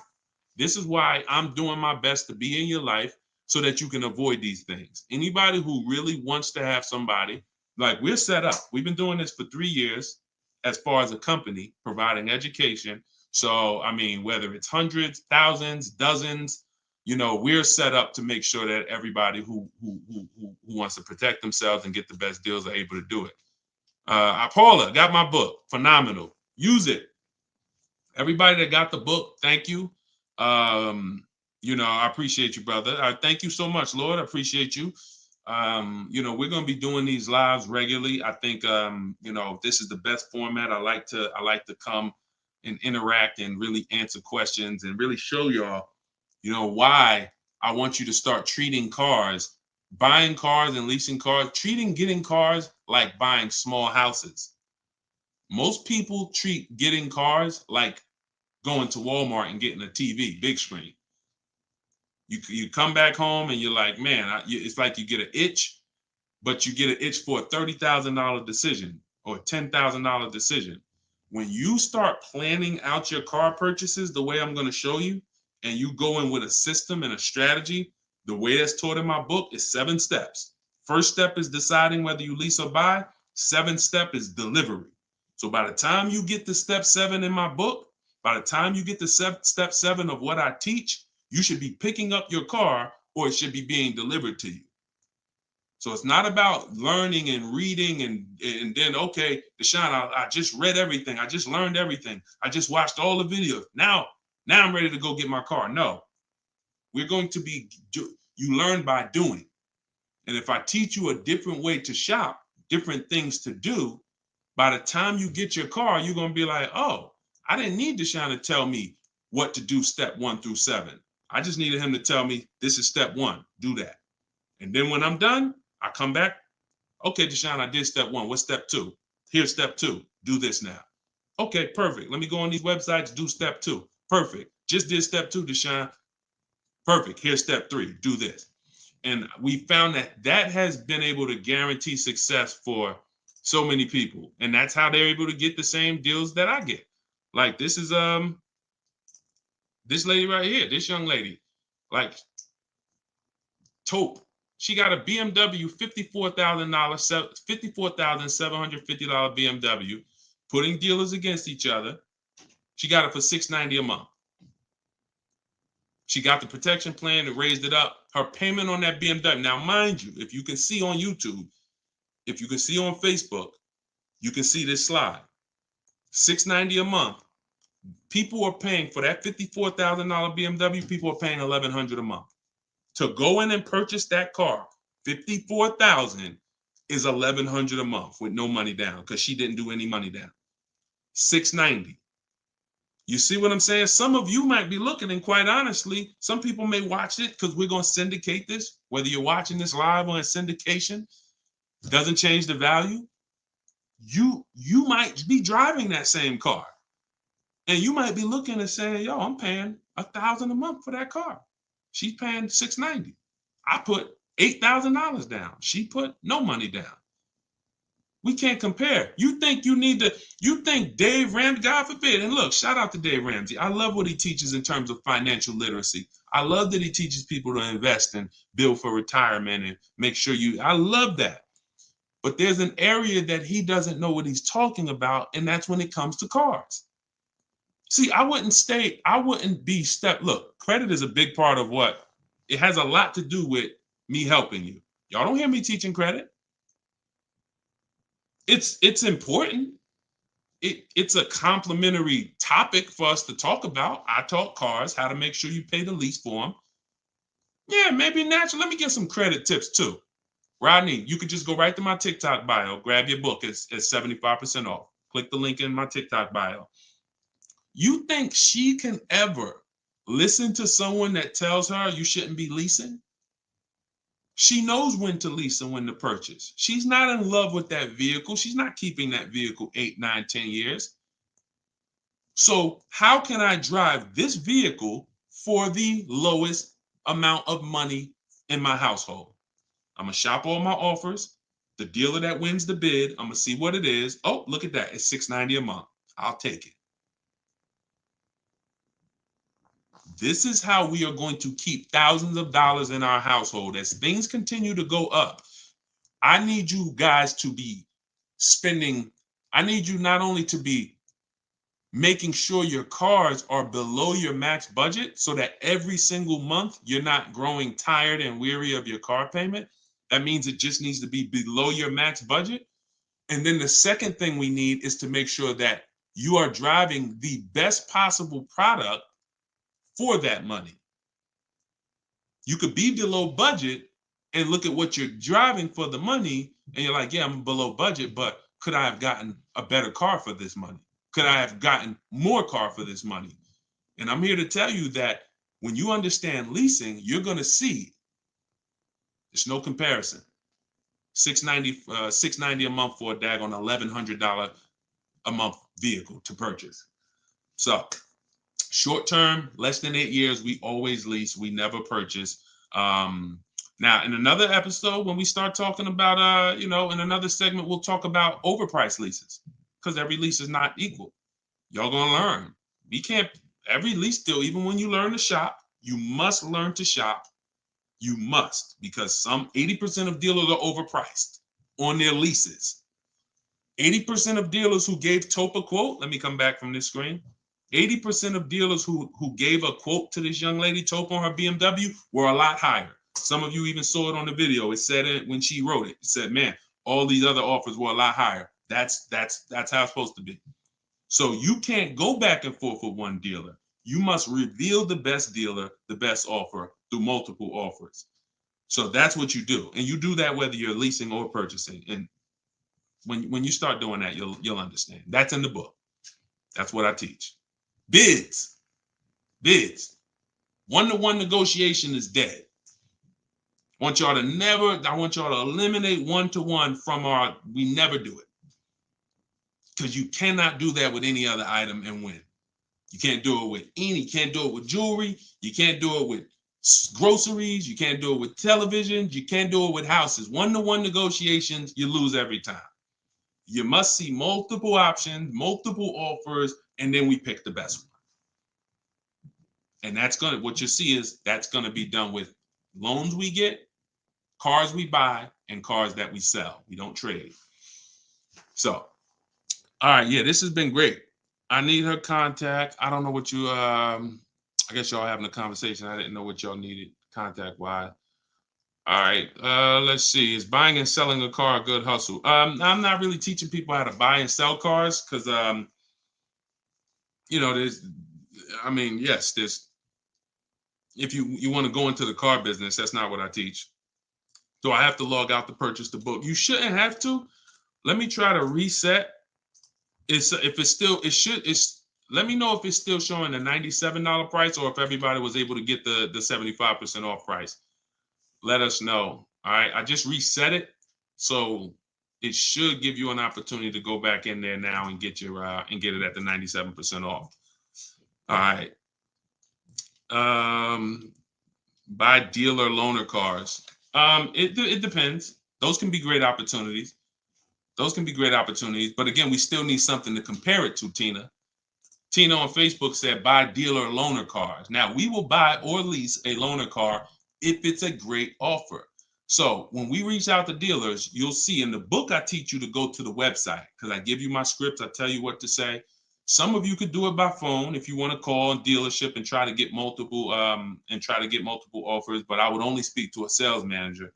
And even then, you got to just make sure that you but only speak to a sales manager. But the point is, if they have a loaner car, it needs to be so much better than what I could get a brand new one for. So if, for instance, if the dealer that wins the bid is offering me $3,000 off on a brand new one, but a dealer with a loaner car is only offering me $3,000 off or $3,500 off, and it has 3,000 miles on it, I'm going to go with the brand new. But if I don't have anything to compare it to, then I might think 3,000 off is a good offer for the loaner car. See what I'm saying? See, price assurance is when you guarantee. I want y'all, listen, if you want price assurance, type PA in the comments. You want this every time you make a deal. Price assurance means I guarantee that I paid the lowest price that I could have paid. That's called price assurance. I want you to understand, some of you have been, though, is that possible with cars? That's what I want you to move from now on. I never want you to make another car deal without price assurance. How do you get price assurance? Multiple offers. It's the same way you get price assurance when you're buying groceries, when you're buying, spaghetti sauce. I know I saw enough offers to know there was nothing out there less. Not, I went in, I looked at one brand and said, I gotta have it. I like those. And it was $1 off. And I thought see, price assurance is the best thing with a car, because you literally can look at all these offers and say, this is the best one. It's amazing when you realize you're the prize. Some of you be like, man, I haven't been treated like I'm the prize. I know, we're gonna change that. When you use the systems that I want you to use, you'll realize, dang, I've been the prize the whole time. You mean all of these banks and credit unions would work this hard to try to give me, it's all these options I got? It seemed like before I really didn't know all my options. That's right. But when you now change the way you shop and you now move into a bidding mindset, everyone I'm going to do business with must win the bid. The bank, the credit union must win the bid. And then I'm going to give the dealers a chance to see if they can beat it. Now they bank's going to get a chance to bid. Very soon we'll talk about how to do that without affecting your credit. I want to show y'all this bank bidding war process. We have a specific way we shop for loans, credit unions, banks. We let dealers access our credit, and the way it shows as one inquiry when it comes to affecting our score. You must learn that, because when you see how much money is in the loans, you're gonna be mad. You're gonna be like, dang, I never shopped around the way I should have for my loan. I never shopped around. That's fine. No, there was no one to tell you. Now there is someone to tell you that if you have a $30,000 loan and the interest rate is 5.9, if you could have got 4.9, that'd have saved you $1,000. You get what I'm saying? If you have a $50,000 loan, 1 point on the interest rate, save you $2,000. So we must imagine if you could get 2 points lower, say you $4,000. So we are excited to try to get money off the car. We're going to be just as excited to make sure we're not giving that money in our loan. The banks are not loving us because we don't want the banks to like us. We want the banks to say, man, we barely making any money on this loan, but we'll take it.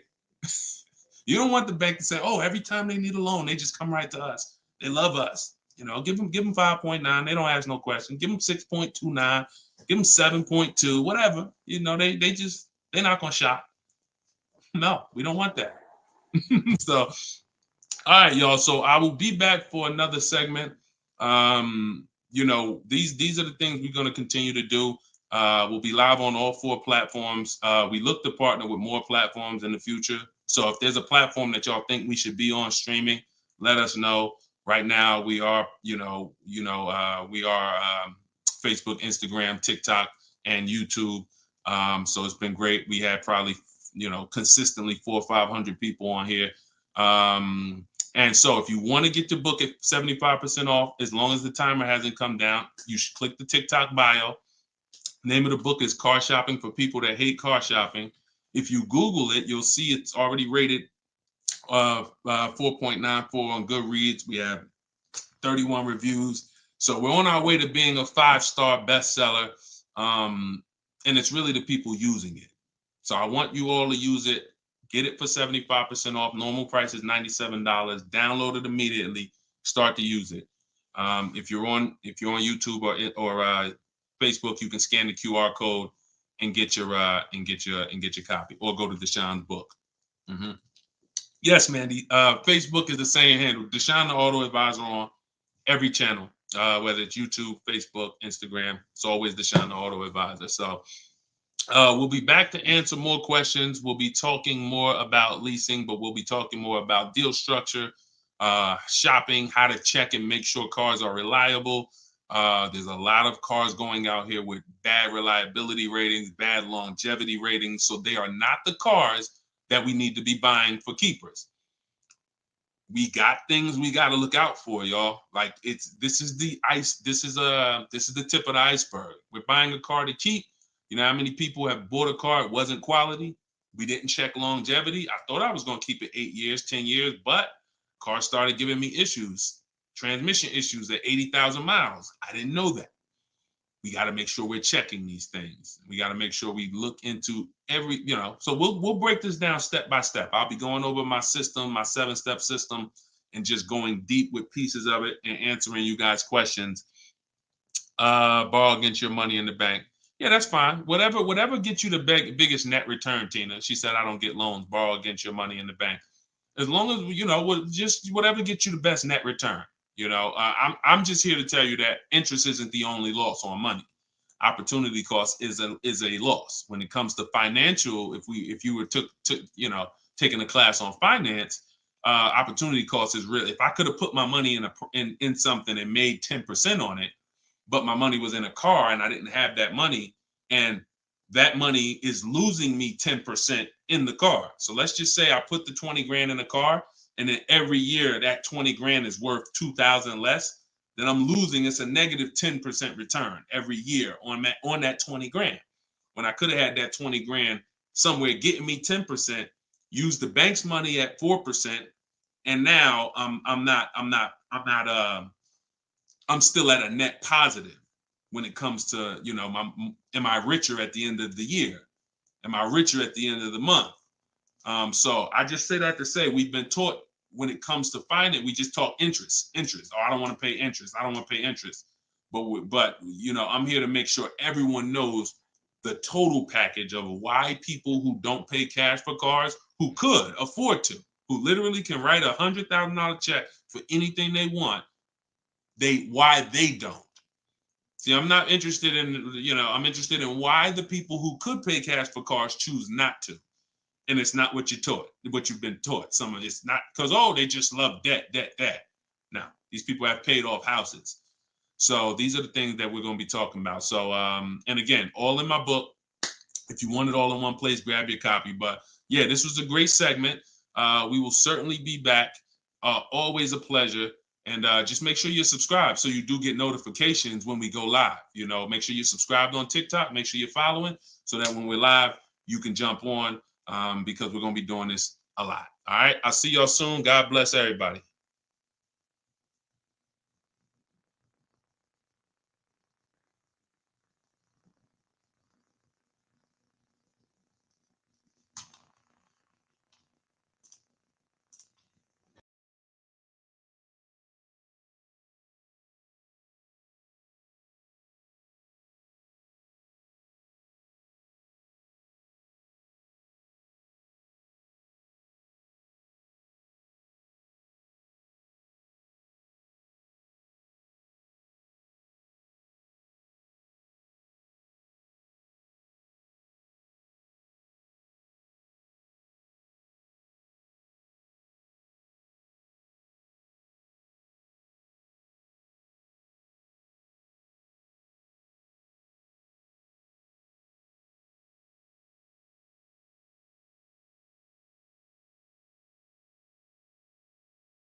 I'm on TikTok.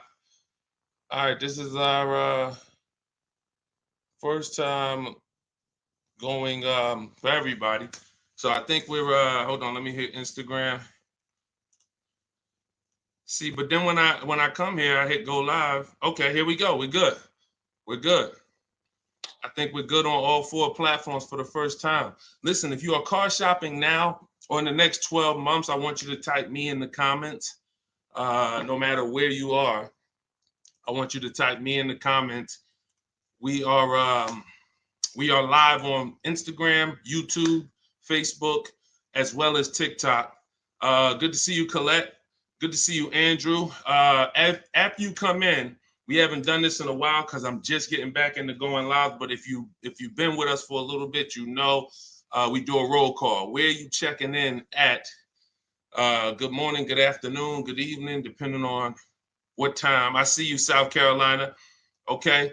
As you come in, if you're on TikTok, could you hit the like button and just, let TikTok know that we're going to be spending some time here. We're going to be talking about some serious money as you come in. If you could like the broadcast, if you're into financial literacy, this is the Auto Advisors. Like this, the name of this segment here is the Auto Advisors. We're going to be doing car Q&A. If you don't know me, this may be your first time seeing me. My name is Deshone. I'm publicly known as Deshone the Auto Advisor. I spent 14 years in the car business before I left in 2020 to focus on teaching people. I see we got Jacksonville, Florida. We got Houston. Okay. We got a couple hundred people on already between all the platforms. We have Philly in the house. I see you. As you come in, just get your questions ready. What I'm going to be doing is going over various topics and doing lots of Q&A. So we're going to be spending this time that, y'all going to hear me go from things like leasing versus buying to things like structuring your deal and budgeting, all with the goal of helping you get below market car deals. So as you come in, if you could tag somebody, I promise you, here's what's going to happen. If one of your friends finds out that you've been following me, following the channel, using what we talk about over here to save money on cars, and then you didn't tag them and they find out later, man, I found this guy, Deshone, he's on, and you're like, hey, yeah, I've been following him for years. And they're like, man, why didn't you tag me? Why didn't you share the wisdom? So I want you to definitely do that. And I guarantee your friends will thank you. So as we come in, let's get ready for Q&A.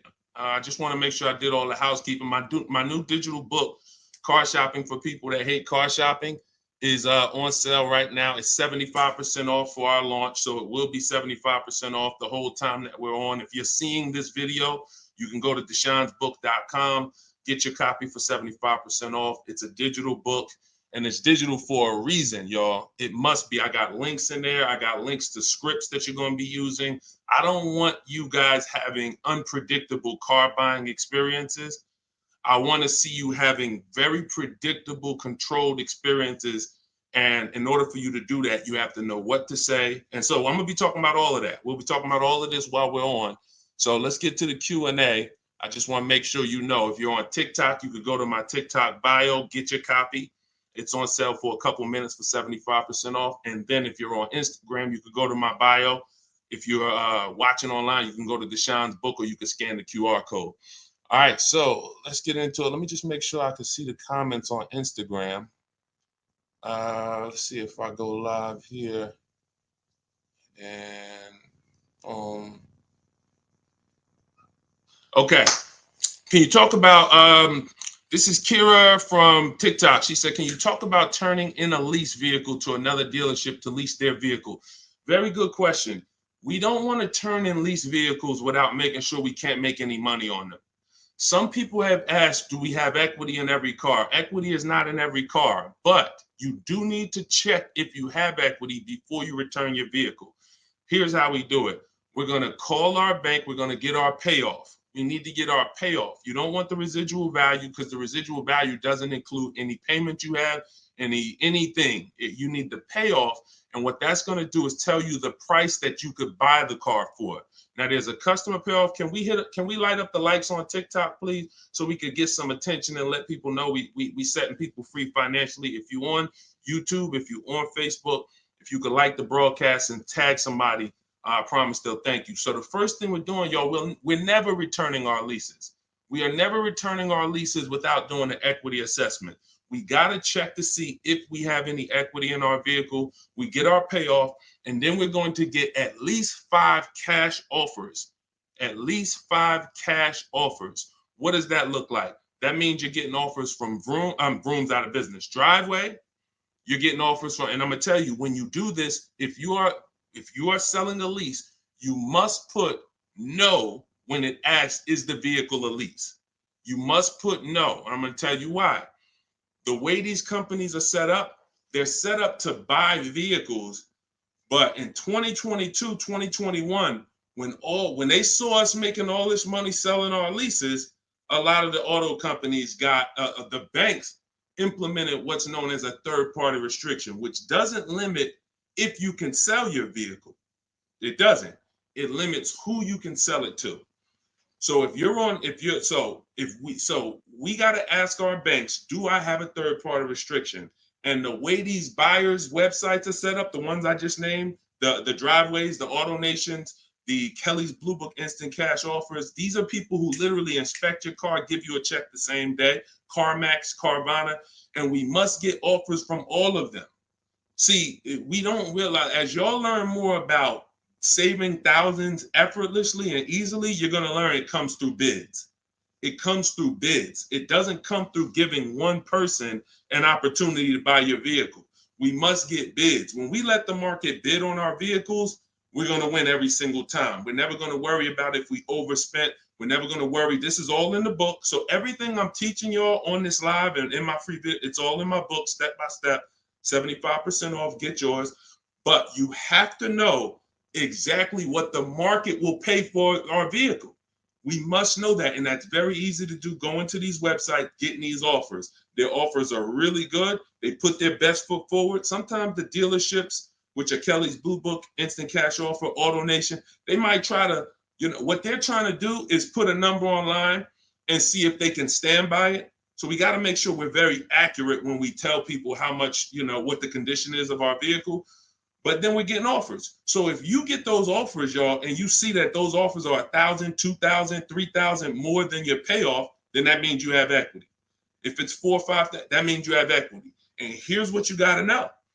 The customer payoff for our leases, when we're done, we're still talking about answering this young lady's question about what the lease in process is. She asks, should we return a lease and lease another vehicle from the same dealer or a different dealer?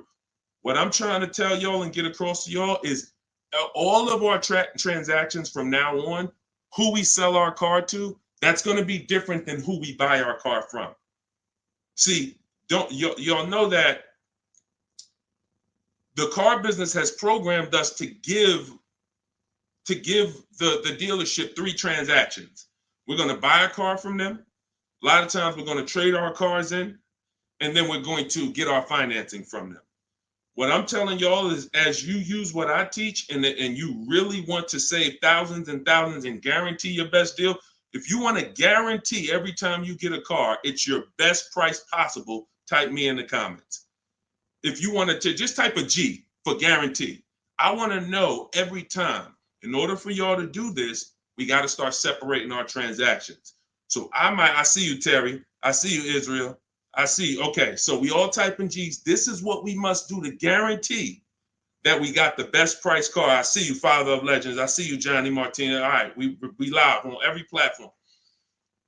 So when we are shopping, when assessing our equity is the first thing we do after we decide if we're leasing or purchasing. I'm telling y'all that in the steps of car buying, we got to know what order we do things. It's just like baking a cake. If we put the eggs in first and then we put the milk, and it said, no, don't put the milk in until, I don't know, you've let the thing sit for 10 minutes. You just put the milk in, it's not going to be right? So order is important.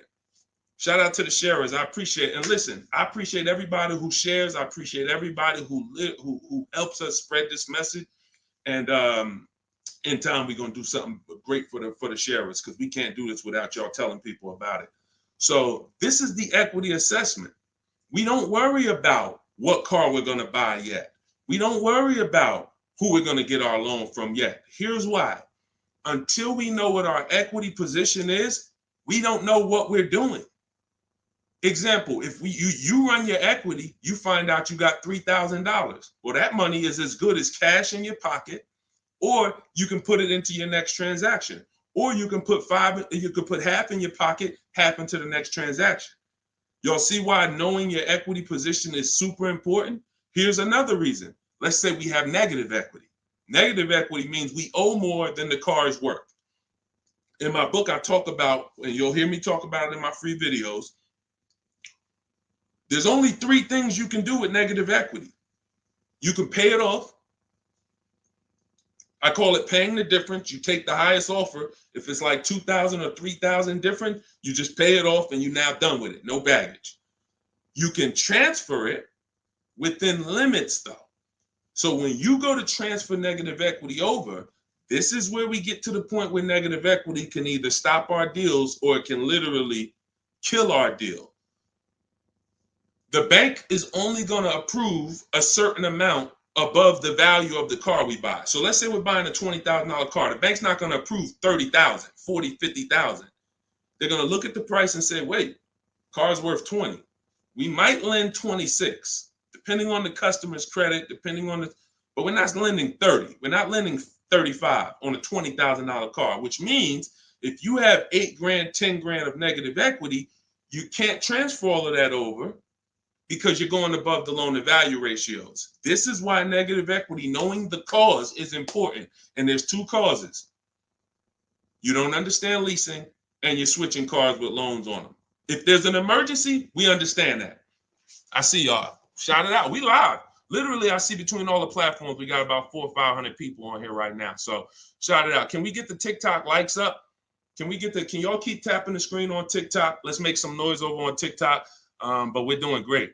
So this is why we can't move on.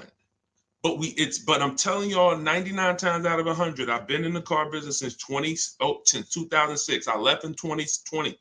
I left in 2020 and it hasn't changed. The cause of negative equity, 99 times out of 100, is you don't understand leasing. You buy cars, you're not keeping them long enough to pay them off and win with the depreciation. It's not just paying off the car. Some people say, oh, Deshone, I pay off my cars in 2-3 years. But your car's depreciated value is what you need to try to avoid. You need to try to avoid taking depreciation hits. And what y'all going to learn more from me is the 8-year rule. I've already done the math. I'm going to show it to you in time, if you just stick with us. But if you believe me right from the start, you're going to win. If you're not keeping cars 8 years, you're losing thousands of dollars not leasing cars. Does not matter how much you drive. Does not matter. Here's why. Listen. Who was taught? Oh, we lighten up the likes on TikTok. All right, I appreciate you, TikTok. Appreciate all of this. Let me ask you a question. Everybody on here. Who was taught never to lease cars? Be honest. I want you to type never in the comments. If you were taught never lease cars, if you've heard that from someone, I want you to type that in the comments. Here's why this is so important. This is all in my book. My book is called Car Shopping for People That Hate Car Shopping. It's a digital book. And for the grand opening, it's not a store.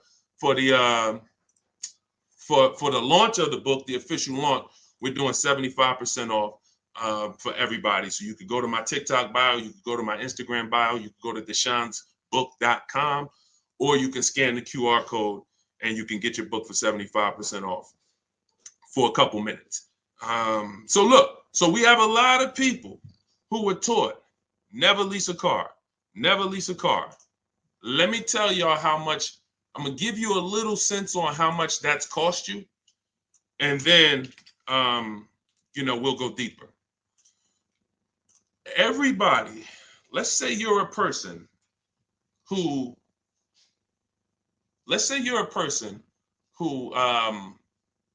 keeps their cars until the wheels fall off. We call those cars keepers. If your next car is going to be a keeper, type K. That means I'm going to keep this thing until the wheels fall off. I'm going to keep this thing 8 years minimum, 10, 12, 15. That's what I do. I see you, Abby. Now, the benefit about buying a car and keeping 8+ years is you get to outlive all the depreciation. Your car loses X% of value the day you get it. And whether you drive it or not, if somebody came and parked a car outside your house right now and said, "Hey, this car is worth $30,000. It's yours." Now you say, "I don't drive. I already got a car. I don't need it." You come out a year later, is that car worth $30,000? You didn't drive it. See, this is your first. You didn't put a mile on it. You didn't touch it. It just stayed out there. It was worth 30 when they dropped it off. Is it worth 30 today? A year later? Exactly. Here's what I'm telling y'all. That's the first deep lesson on depreciation. See, if you get that, now you're getting the clue of why leasing is not about how much you drive. People who say, "Oh, I like to drive as much as I want to, so I buy my cars because I don't want to pay for the mileage." Here's the revelation. You pay for the usage of the car whether you use it or not, whether you drive it or not. It's going down. The more usage you put on it, the faster it goes down. So leasing is not a matter of how much I drive. Leasing is, if I get a great lease deal, we're going to talk about that. All lease deals aren't created equal. And these commercials we see that say, "Hey, 3,000 down, 8," these are not lease deals. I'm going to show y'all some lease deals over, I'll actually probably show y'all one in the next couple minutes. Great lease deals are not advertised. They're made in secret. No one really knows about them. The great lease deals are not advertised. Great deals are not advertised. Great deals are not advertised. So you can't judge the lease pricing by what y'all see in these commercials, or it's not going to make sense to you. But when you get great lease deals, it is no comparison. The name of the game is, will I pay less with a great lease deal in depreciation than I would pay if I purchased that car? That is the name of the game. And when I look and see, all right, if I get a great lease deal, I'm only paying 30% of the car's value, 35, 40%, 45%. But if I bought that car, regardless of whether I paid cash, regardless of whether I got a loan on it, the asset, the value of the car is going to go down by more than that. So what we're doing when we're leasing versus buying is we're trying to hedge against depreciation. We're trying to acquire a car that says, based on how I got this car and the price I'm paying for it over 3 years, it's thousands less than if I would have went and purchased that same car and just took the value of the depreciation. And this is what I'm telling y'all. They've hid you can't understand this when you're just tied into payments. And a lot of you know, payments have nothing to do. Some of you who are a little bit more financially savvy, payments have nothing to do with the deal on the car. If you don't know that, you're going to learn that the more you hang out here. Payments have nothing to do with the price of the car, the deal on the car. That's just the financial tool. That's just what you've attached to the asset. If you go and you overpay $10,000 for the car, doesn't matter if you got a loan on it. Doesn't matter if you did no money down. You overpaid by $10,000 for the car itself. That's focusing on the asset. So leasing, y'all, is for people who don't keep their cars more than 8 years. It's that simple. If you do not keep your cars more than 8 years, you cannot outlive the depreciation that the car is losing. The money, you go out, slap 30 grand into a car, that car is losing money for you every single month. So you're trying to say, is there another way I could get a car where I'm not paying this kind of money? If I'm losing $500 of value every month in my car, is there a way that I can lose less than that? And what I'm going to show y'all is leasing is just the way. So these are the first two steps. The young lady asked the question about returning her lease, but I want y'all to know that that's step 2. We assess, can we make any money on our deal, on our old car? And then, but the first thing we got to do is decide buying versus leasing. Lease the loan. Good Time said, lease the loan car was good. Welcome to everybody that jumped on. My digital book, Car Shopping for People That Hate Car Shopping. Everything, it's 75% off. You can get your copy while we're on here, but we're going to be going deep on Q&A for at least, I'm not even watching the clock. So Just go to my TikTok. I don't think you're going to leave the broadcast either. If you go get your copy, go to my TikTok bio, go to my Instagram bio. If you're on Instagram, wherever you're at, if you're on YouTube, scan the QR code or go to deshonebook.com and get your copy so that we can go deep on this. I don't want you trying to just remember everything that I'm teaching. I want you to have a reference point, and it's affordable for everybody. It's normally $97. Okay, let's go. Things are way too complicated to fix now. I guess you're talking about when it comes to cars, electronics. Another reason people don't feel as confident keeping their cars like they used to is because the cars are getting a little bit more complex. It used to be very simple for you to find a good car, keep it 10, 12, 15 years. There's still cars out there that you can confidently do that if you make sure that you're checking the reliability of the car, checking the longevity of the car. We do this on Google. We have to make sure the cars we're buying are good cars. Then we can certainly avoid, you know, a lot of these cars. But yes, that is a lot of people don't feel as confident keeping cars long term as they used to. How about a lease to buy at the end compared to straight out buying? Cousin Al, that's a good question. He said, how about buying a lease to purchase? Who's heard of that? Who's heard that term before? A lease to buy on a car. You may have heard it with a house. If you've heard that, if you've heard that, let me tell you why that's a bad idea. We're mixing two strategies. See, there's nothing better than for the long-term person than us buying a long-term car, making sure we pay less than everyone else. That we're gonna do that. We're gonna get you stay around me. You learn from what I do, what I teach. You're gonna get below market car deals, new cars, leases, pre-owned cars. The best way to save the most money on a car is to buy it. You could decide new or pre-owned. It's really pre-owned, and you keep the thing 10, 12, 15 years. Because your cost per year is going to be so low. When you look at how much money you paid for the car over the long run, it's going to be like, wow, I only paid $2,000 per year, or $500. The longer you keep. The second best way is buy a new car. Keep it forever. Brand new, keep that thing 12, 15 years. But most people are not doing that. And if you're not going to do that, that doesn't mean you can't switch up. But if you say, Deshone, for my next car, can we keep sending the TikTok likes up? If y'all are enjoying this, could y'all please hit the like button? We got probably 400 or 500 people on here still. If you could hit the like button, that would be great. And I see all the gifts. Thank you. Everybody who's sending roses on TikTok, gifts and all of that, stars. Thank y'all very much. But what you got to know is, what is the strategy for this next car? Is that 8+ years? Then I'll buy it. There's nothing better than that. I'm going to buy it. But you got to realize buying comes with what, y'all? Maintenance, upkeep, repairs. That's what it comes with. But we win when we buy. We win 8, 9, 10, 15 years later is when we win with a purchase. You don't win with a purchase 3, 4, 5 years because the person who's leasing is paying so much less than you. If they got a great deal, they're paying so much less than you to drive a brand new car. It doesn't, like, you don't win. You can't win. But in the long run, you will. So you got to ask yourself, this next car, is it 8+ years or is it less than 8 years? And if it's less than 8 years, then I got to go to my lease strategy. And that could be for my, you know how many people out here, y'all, they're like, oh man, I buy my cars, I keep it till the wheels fall off. I'm not leasing. Yeah, but what about your spouse? What about your children? That car you buying for your 22-year-old college student, are you think they're keeping that car for 8 years like you are? No, probably not. Then you should be thinking about, you shouldn't even be thinking about, you should be going to the lease play for them.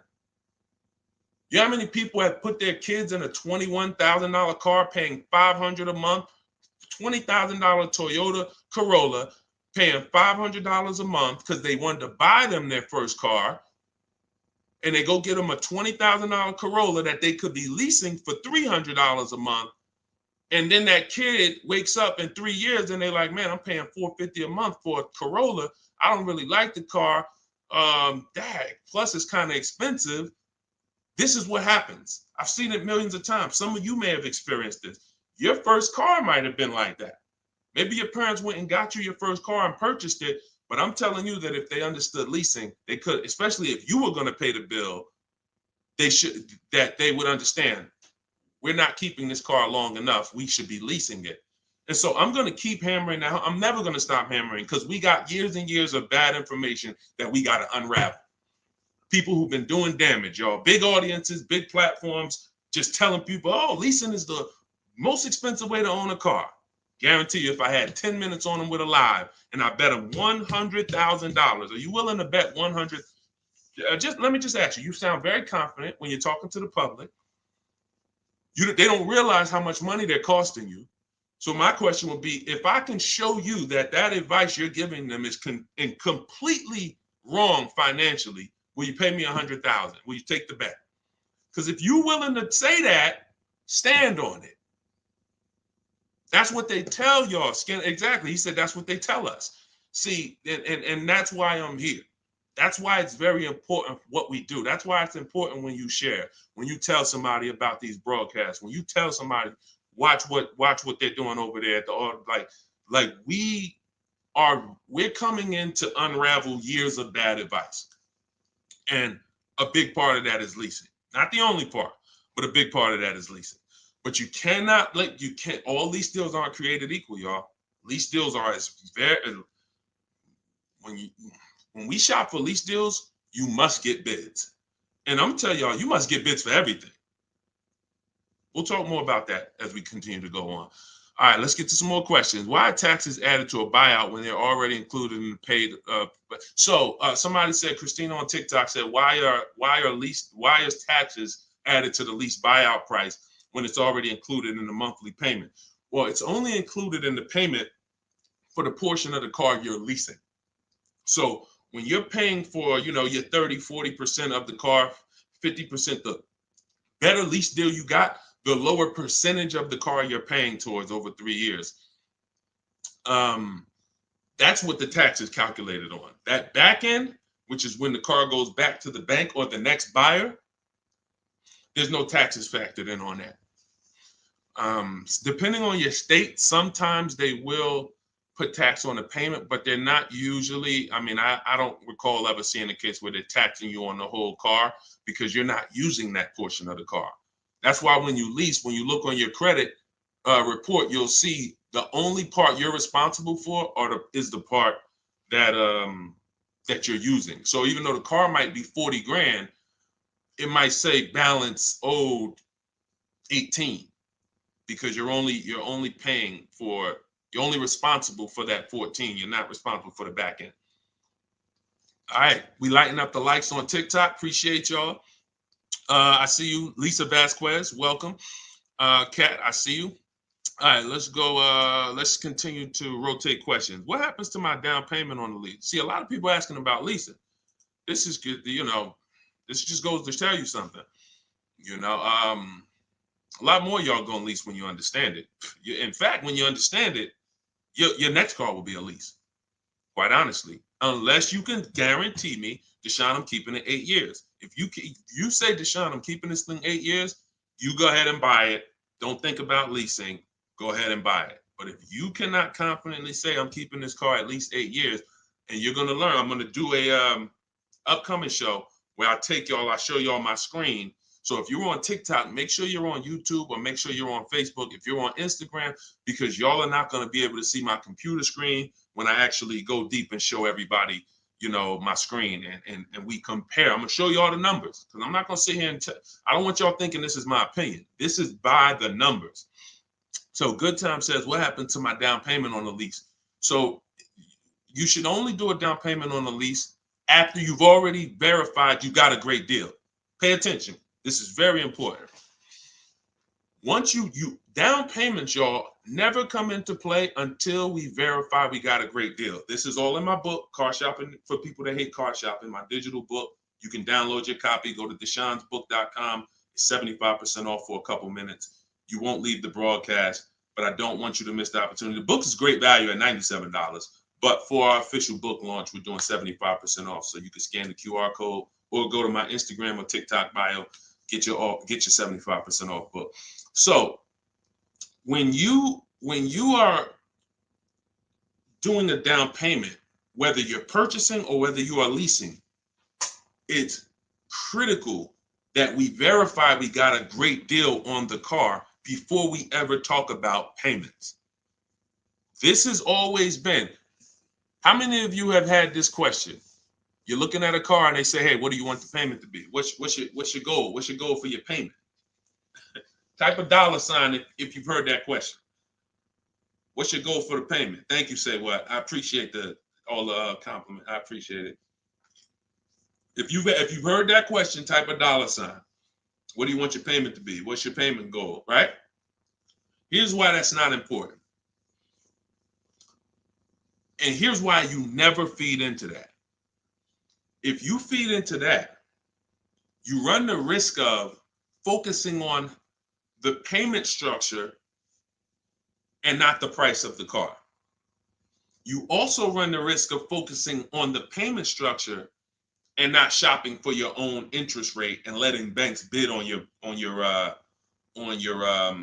loan. When we do an episode, we'll do a show that is about structuring our deals, and you'll see that when we start getting our financing, y'all, we never want to let anyone run our credit until after we found our car. Because what people are trying to do, y'all, is they're trying to run your credit and they're trying to give you a time limit. Now you have a hard inquiry, but you also have a time limit to go find a car. That's not good. They might give you 30 days or 45 days, 90 days before the approval expires. It's usually 30, 45. That's a problem because now we're out there rushing. But when it comes to down payments, we are only structuring our deals after we found our car. So I teach you how to get bids on your lease. Get bids on your lease, get bids when you're buying a new car. Once you find the dealer that gives you the lowest bid, now you come in and you see how you want to structure the deal. You must get bids first. And the way we shop for leases, I'll tell you about how we shop for purchases too, but the way we shop for leases, we must get all these offers because there's so much money that could be hidden in a lease. It's ridiculous. People would love for y'all to come in and lease and come in and say, oh man, Deshone said, I'm gonna start leasing. Now you go in and they structure you a lease deal. It looks better than a purchase, but it's still not a good deal. So that's why we gotta know when we are shopping for leases, we are always shopping offers with, here's how you shop them. This is in the book, but if y'all want to try to remember this, be my guest. You are getting your lease deals, your offers with first month's payment total out of pocket. First month's payment. Now look, when you shop for a brand new car, you are always getting your offers with tax, title, license, all fees included. When you shop for a brand new car, you're getting your offers from multiple dealerships. I do this online. You can call them.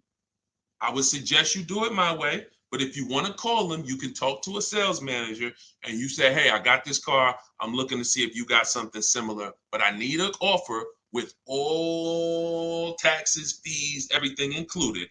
And now you're comparing that. But I would only talk to a sales manager if you're going to go that route. Again, in my book, I teach you the scripts. I got the emails that we use to do this because you want to use my words. But if you're not going to use what's in the book, you should be calling and asking for a sales manager and just give them an opportunity to beat the quote. That's a manual way to do it, but it's still better than you going back and forth with one dealer. We cannot go back and forth with one dealer anymore because when you start getting bids, mark my word, it's going to blow your mind when you see how overpriced some dealers are. When you see how overpriced some dealers are, it's going to blow your mind. So in order for you to shop your lease quotes, you're shopping your lease quotes with no money down, so good time.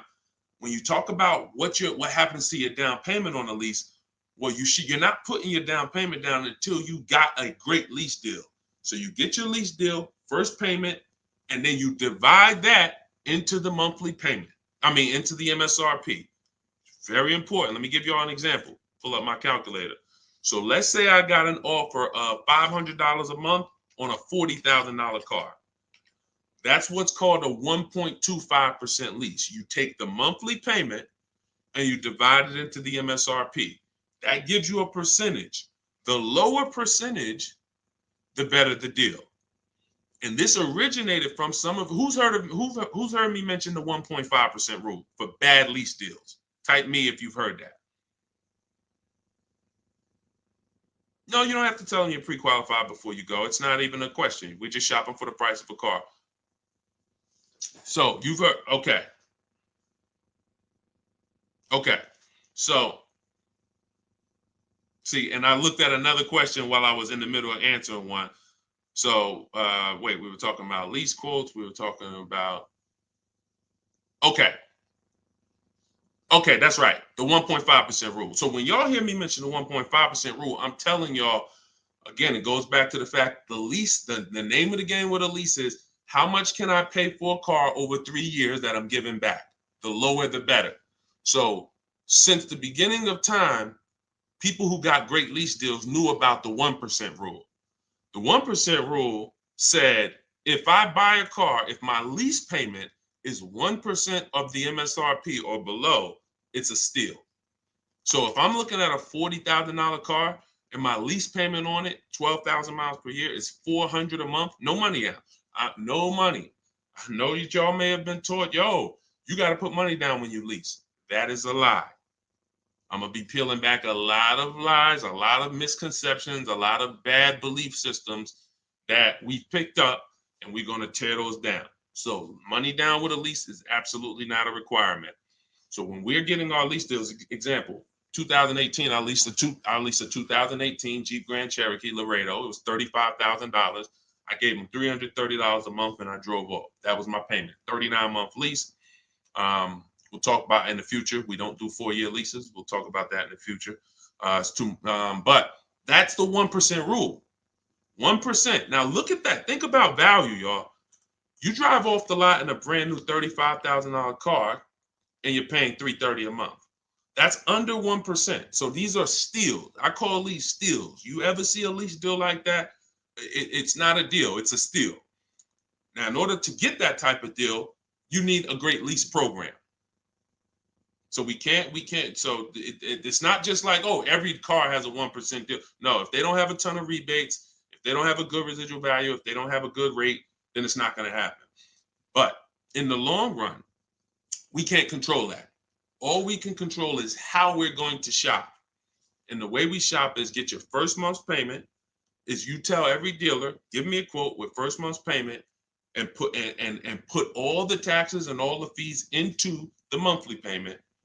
And then you let me know what that is. And you have to know the MSRP, because you divide that monthly payment into the MSRP, and that's going to tell you the percentage. If you see 1.35, 1.45, 1, these are good deals, really good deals. We still need to compare, because I got people who are getting, look, if we don't compare, you could be in trouble.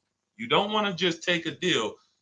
There are people who think, oh, I thought a 1.25 was a great deal, and then I end up getting 1.1. You know, so we can't ever assume what's a great deal. We just have to know what a bad deal is. That's over 1.5%. They got me on one of my last leads. Listen, good time. Don't feel bad, man. It is something a lot of people are going to discover the more you work with me, that you have overpaid. But there's been no one to tell you. So there's been no one to tell you. So 1% still, 1% 5 is the max. Exactly, K-Dub. That's the exact formula and ratios we use for measuring great lease deals. 1% or lower is a steal. Between 1% and 1.5 is a deal.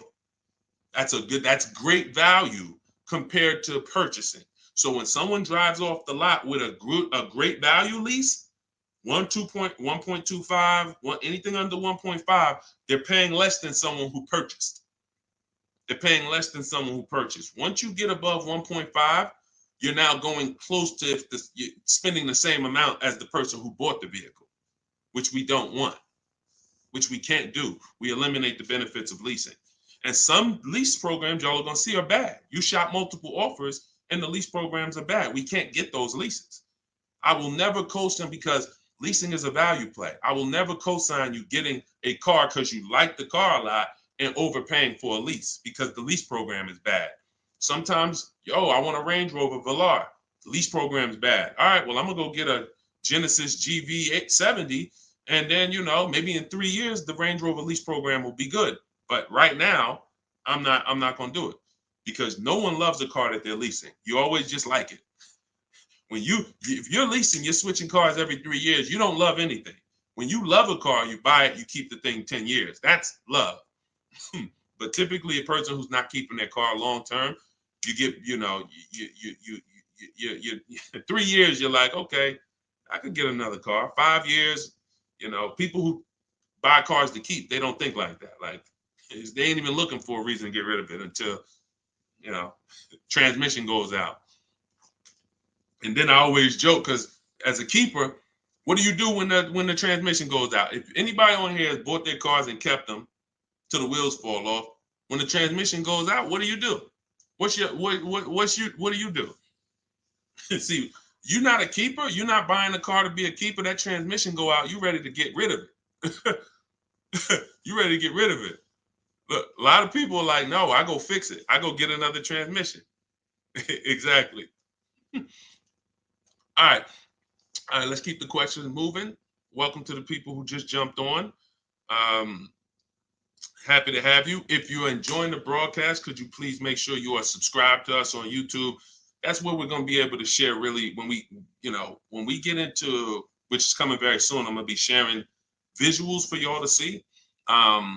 Just sharing a variety of things, websites that we use, things you want to stay away from, website, like all in my book. But in time, you're going to want to see it on YouTube because you might not be able to see it on Instagram or TikTok. What's the MSRP equivalent for used cars? F Broncos asked. Here's what who's purchased a used car? Type a U. If you purchased a used car before, type a U. Type a U if you've purchased a used car before. Okay, I see Al Boogie, I see FL Bronco, I see Amore, I see Justine. Okay, every platform. Ebony Eyes. Okay, Larica. All right, I'm gonna give y'all the biggest. This is gonna be major, y'all. And you're gonna see like, wow, how the heck could we even know we're getting a good used car deal without knowing this? Tell y'all how important it is to have the original MSRP of the car you're purchasing. So I have a 2020 Infiniti QX 60 truck. I bought it a year ago. It was 3 years old. Now I saved 42% off the price when it was brand new. Here's why it's important. We don't know when we're shopping on these used car websites. I call them marketplaces. Y'all are going to see in my book, if you do get my book, or even in my videos, you'll hear me talk about the multiple marketplace strategy where we're on these used car marketplaces. We got to be on all of them. But here's what they try to sell you on, because it's based on who's paying them. They're trying to sell you on market value. The true way to buy a pre-owned car, after you check to make sure it's a good one, but I'm talking about how do we know we got a great price on it? We must know how much it was brand new. We must know how much the car was brand new. Give you an example. I was looking at this Infiniti truck. I had narrowed it down to my top 3 or 4. I think I narrowed it down to my top 4. Now they're all white. They all look similar. They're all in similar price points. How do we choose? This is where we usually are stuck. And this is where we usually make a bad decision. I'm going to tell you why. I get the MSRP of these cars. By the way, my special strategy for getting the MSRP, one of them is to go to the dealer's website. Most dealers have a contract with Carfax, and that car will be on their website. That's my first line of defense. Again, everything I'm talking about, y'all, I don't hold back. It's in my book, or it's going to be in my free videos. But some people want everything in one spot. One spot, step by step. That's what the book is. 75% off in my bios, or go to Deshone's book or scan the QR code. So I look and I pull the MSRP, the window sticker for all of these vehicles, and what do I see? The 4 vehicles, the original price of them, one is 46, one's 48, one's 52, one's 54. Why is this so important, y'all? They've taught y'all to buy used cars based on what? Nothing. This is what we're asking for the car. Okay, I think I see some less than that. If all of these cars were 31,000, but one was 54, that's the best deal. In fact, none of those other deals are even close. That car right there has more packages in it, more equipment in it, special features in it. Those other cars don't. So the percentage of the discount that I'm getting off the car is higher here. Does not matter what the dealer's asking for the car. See, we've been taught you go and you focus on trying to get the dealer's price down. That is true in some cases. But what's more important is I need to know, based on what the dealer's asking for the car, how much off MSRP, original MSRP, am I actually saving? Is it 30%? Is it 40%? Because I might look at this car here and yeah, they might be asking $1,000 less for it, but the original equipment in that car is $5,000 less equipment. This is why it's very important. It's critical. I would not buy a used car, and I would never recommend you buy a used car without seeing the original MSRP, so you know, one, what's in the car, what features it has, but more importantly, I cannot determine who saved me the most money. I can't determine who gave me my best deal without knowing what the car was originally priced at from the day it came into the country. And y'all, unfortunately, and I hope it's nobody on here, but unfortunately, we probably do have it where during the pandemic, people were paying 90, 95, 100% of value for used cars. When I mean a Toyota Camry that brand new was 30, they were paying 29 for it, and it was 3 years old. See, I call this true value percentage, TVP. Y'all are going to hear this. We call this true value percentage. We can't look at a used car. See, once we see, wait a minute, based on the new price, the car when it was new, you charging me 95% of the car's value, and it's 3 years old. Once we start looking at true value percentage, car was brand new 30, you asking 25. Okay, you knocking this percentage off. This is how we make sure. Now look, that doesn't help us get quality cars. That doesn't help us stay within our budget. We'll talk about that in the next hour. Because what I'm going to be doing is I'll be doing these shows throughout the day in hour segments. So what you'll see is every time I come, we'll do if there's something that we want to tie up, we'll try to do it in both hours. Again, it's very tough to go over all things and then do Q&A and just get it done in a couple minutes. So some things may continue to the next hour, but once y'all get this, it doesn't change. So although, some of this might be brand new to you. I'm sure it is for a lot of you, having a system for how you shop, boundaries. But once you see how this thing works, it doesn't change. That's why I could write a book. That's why I have a library of videos that are step-by-step. The step-by-step version of my book is the Cars from Home video library, because I know we're so ahead. The car business is so old. I don't have to worry about this changing in the next year, 2 years. If anything, like Vroom went out of business, we adjust that. I might adjust that one section because Vroom's not in business anymore. But the way we teach you to purchase cars to guarantee you pay less than everyone else, to guarantee you save the most money on your loan, to guarantee you get the most money for your old cars, that's not going to change because we are just too far ahead of what the car business is doing. Welcome. Blessed said, I'm new here, been watching your shorts. Great job, homie. Good looking out. Appreciate you, man. Thank you so much. If you're not subscribed yet on YouTube, could you make sure you subscribe? Everybody who's on any other platform, if you could subscribe to us on YouTube, that's where we'll be, able to put a lot of our widescreen stuff so y'all can see. We're gonna teach, but what y'all gonna see, even in the book, it's not teaching and then you're trying to memorize it. It's just shop different, When you shop different, you'll see, oh, this is a better way to shop. And then you're going to learn by doing. It ain't learning by memorizing. Hey, thank you, Sonny. Said, just purchased my ebook. Thanks for sharing. My pleasure. Everybody could get it for 75% off in my TikTok bio or my Instagram bio, or you could go to deshonesbook.com or scan the QR code, no matter where you're at. Let's see. I'm new here, but hold on. I got that. Hold on. Let's go. I still can't see the questions on Instagram. For some reason, I can't see the questions on Instagram. We got to figure that out. Now, here's what I will say. If you stay on long enough, somebody's going to ask you a question, because a lot of you, it's going to surprise you, but I know it.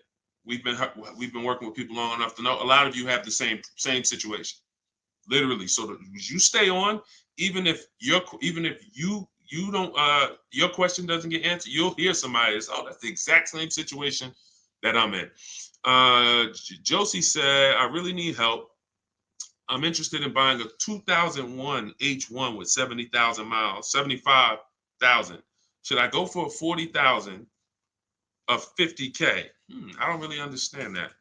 I really need help. I'm interested in buying a 2001 H1 with 75,000. Should I go for 40 or 50K? So I'm guessing you're saying I'm buying a 2001 Hummer with 75,000 miles. Or either is that asking price is 75,000? Should I go for 40 or 50K? No, we go for whoever wins the bid. See, we can't get into, here's where this could hurt us sometimes. You know what we do? We save a certain amount off the price of a car, and then we want to carry it to our next deal and say, well, we should save the same amount on this car.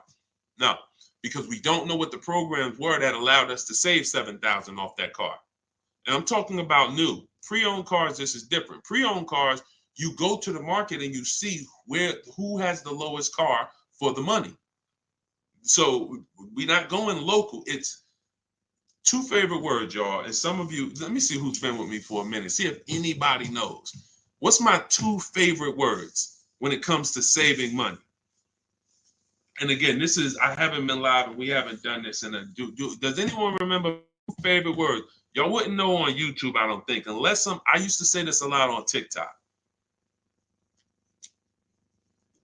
Oh, Alicia said they got kicked out of Instagram. Okay, so come on over to TikTok. All right, it still says we got a lot of people on Instagram, but that's good to know. Okay, we'll check that out.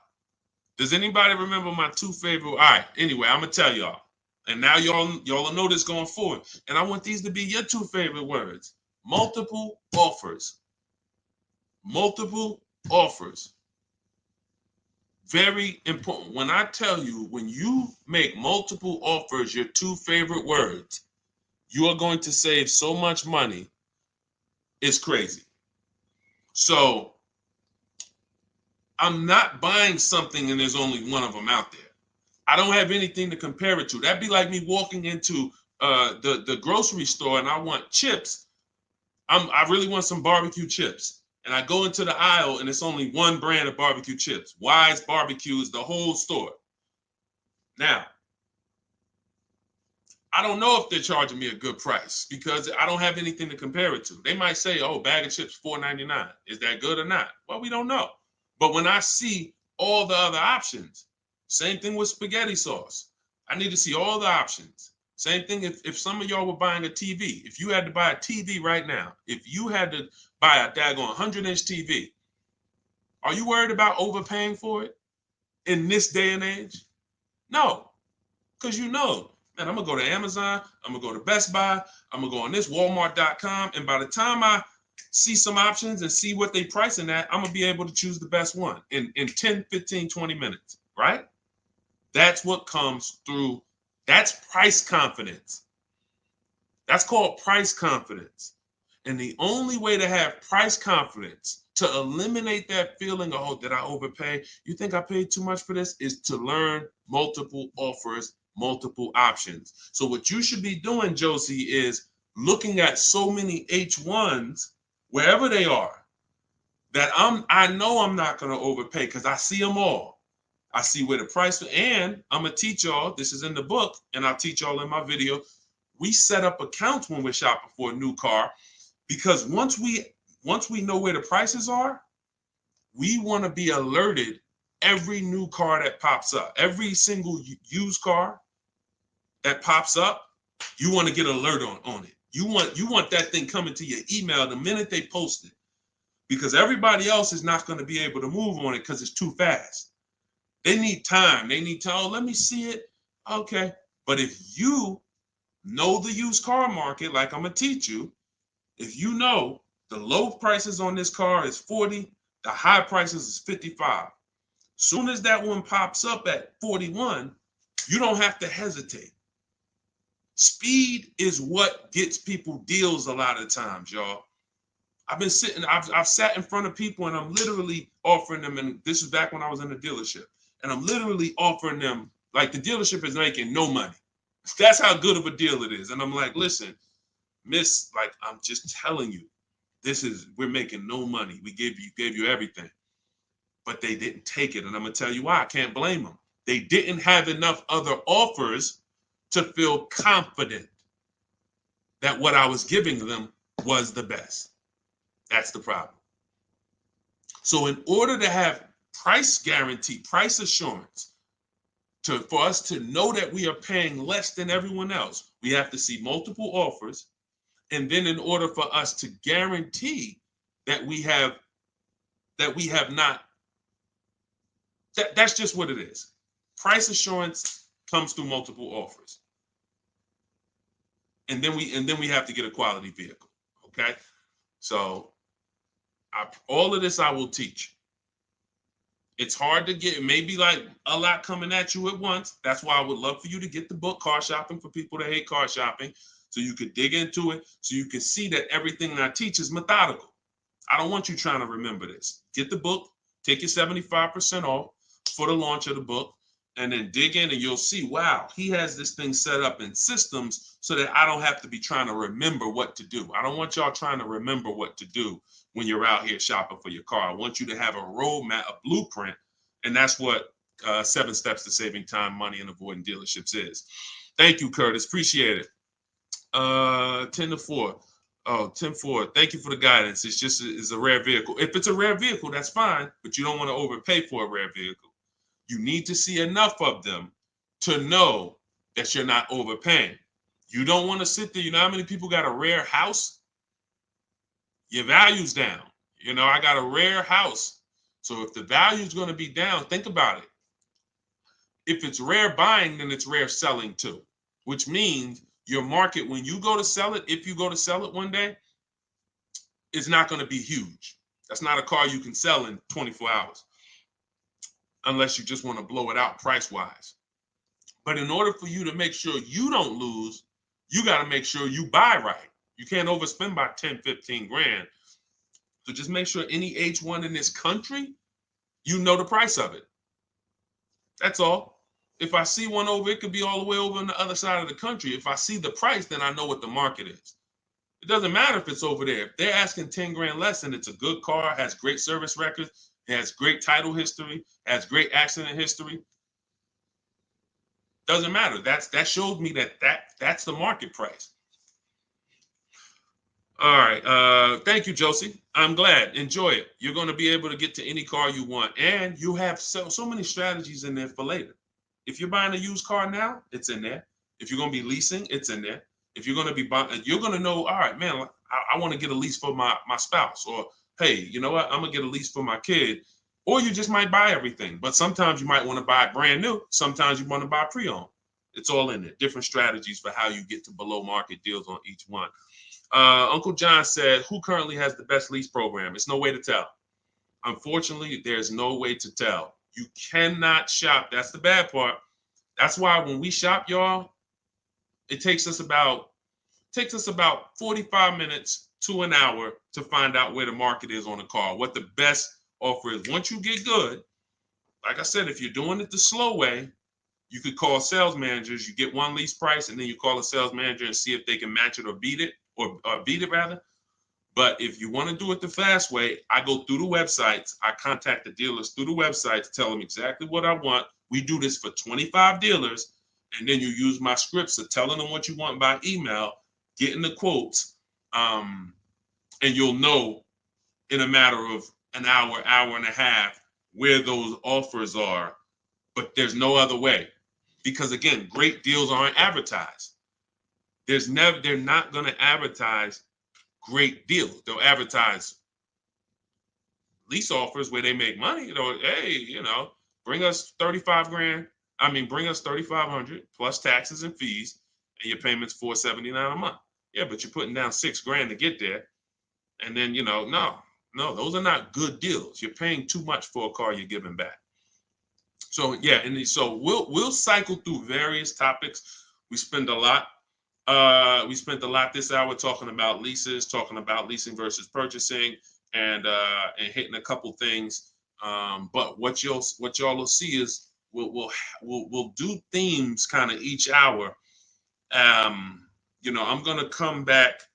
I'm gonna come back for the next hour, and we'll probably still stay on it, but we'll be able to get through more questions, because as y'all can see, some of these questions require a little bit more deeper answer. Just as if you were purchasing a house. I know they've made it seem like, oh, well, let's just ask a simple question and then let's just, it should be a super simple answer. Not when we're purchasing houses, right? It's never simple when we're purchasing houses, when we're getting mortgages, when we're investing. Why would it be simple when we're buying $20,000 to $50,000 to $100,000 vehicles that depreciate, that lose us money whether we drive them or not? That's danger. You got a real lesson on the dangers of depreciation in this hour. Like, ridiculous. You drive a car, buy it, park it outside, come back in a year. Car's worth thousands less. You never drove it, never got behind the wheel one time. So when you have that type of product and you're coming into your household, it can drain you of money if you don't structure your deal in a way where you've minimized your losses. The name of the game is to minimize the amount you're losing on these cars. Cars are depreciating assets. You can't make money on them. We did have a wave for years where we were making money on cars, but that's because the resale values of these cars, it was a once in a lifetime historic moment when all of our cars were worth 12 grand, 8 grand, 15 grand more than what they would normally be worth. So, those who cashed out did very well, and we were part of the group who were really spearheading helping people cash out while the market was high. But unfortunately, people bought while the market was high too. So this is we'll be talking more about these things every hour. So lease good for bad credit. Now what you're gonna have to do is set yourself up. If you can't qualify for a lease and you should be leasing, then now your goal is to now get prepared to lease. That might take you a year or two. And we're going to talk about how we buy an inexpensive car to get set up for a lease. We don't go out and buy a $20,000, $30,000, $50,000 car when we know credit's not where we want it.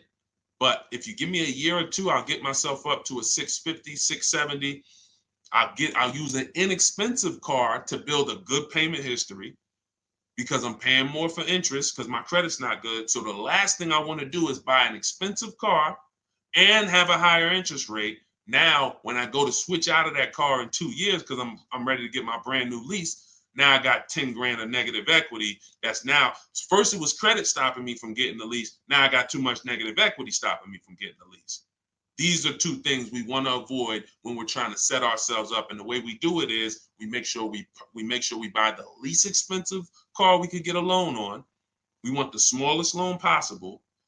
And then we get a reliable car, and our plan is to switch out of that car in 2 years. Make the payments, pay the higher interest, but that's okay, because in 2 years, I'm driving something brand new off the lot and I'm leasing it.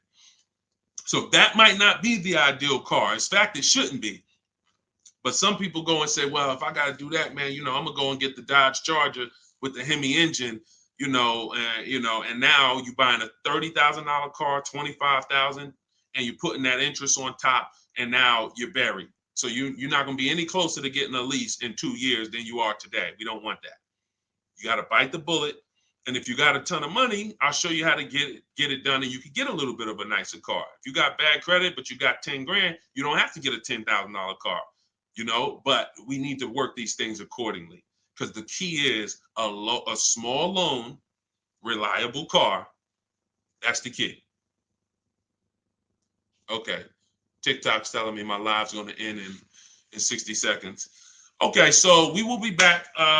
Y'all are going to see, like, this is going to be what we do, especially during the book launch. My new digital book, Car Shopping for People That Hate Car Shopping, has everything in it I teach. Y'all know from my videos on social media, I don't hold back information. But if you want everything in one place, in a step-by-step written format, this is where you get it. It's called Car Shopping for People That Hate Car Shopping.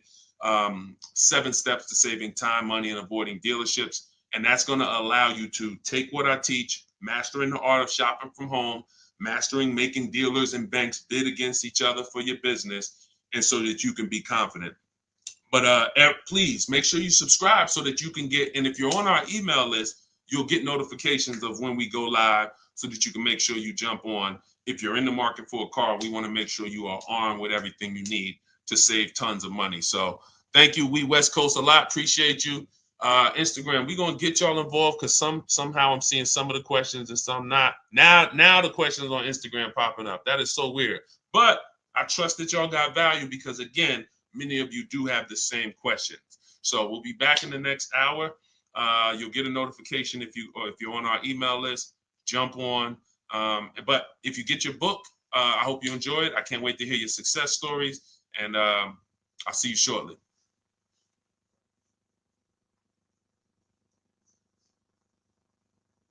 Oh, and if you need the book, it's in my TikTok bio. Some people are saying, where do I get the book? It's in my TikTok bio. Click the picture. It's in my Instagram bio. Go to the bio. Click the picture. If you're watching on or you could go to deshonesbook.com, or you can scan the QR code depending on where you're watching. So, all right. See y'all soon.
Down a little bit more.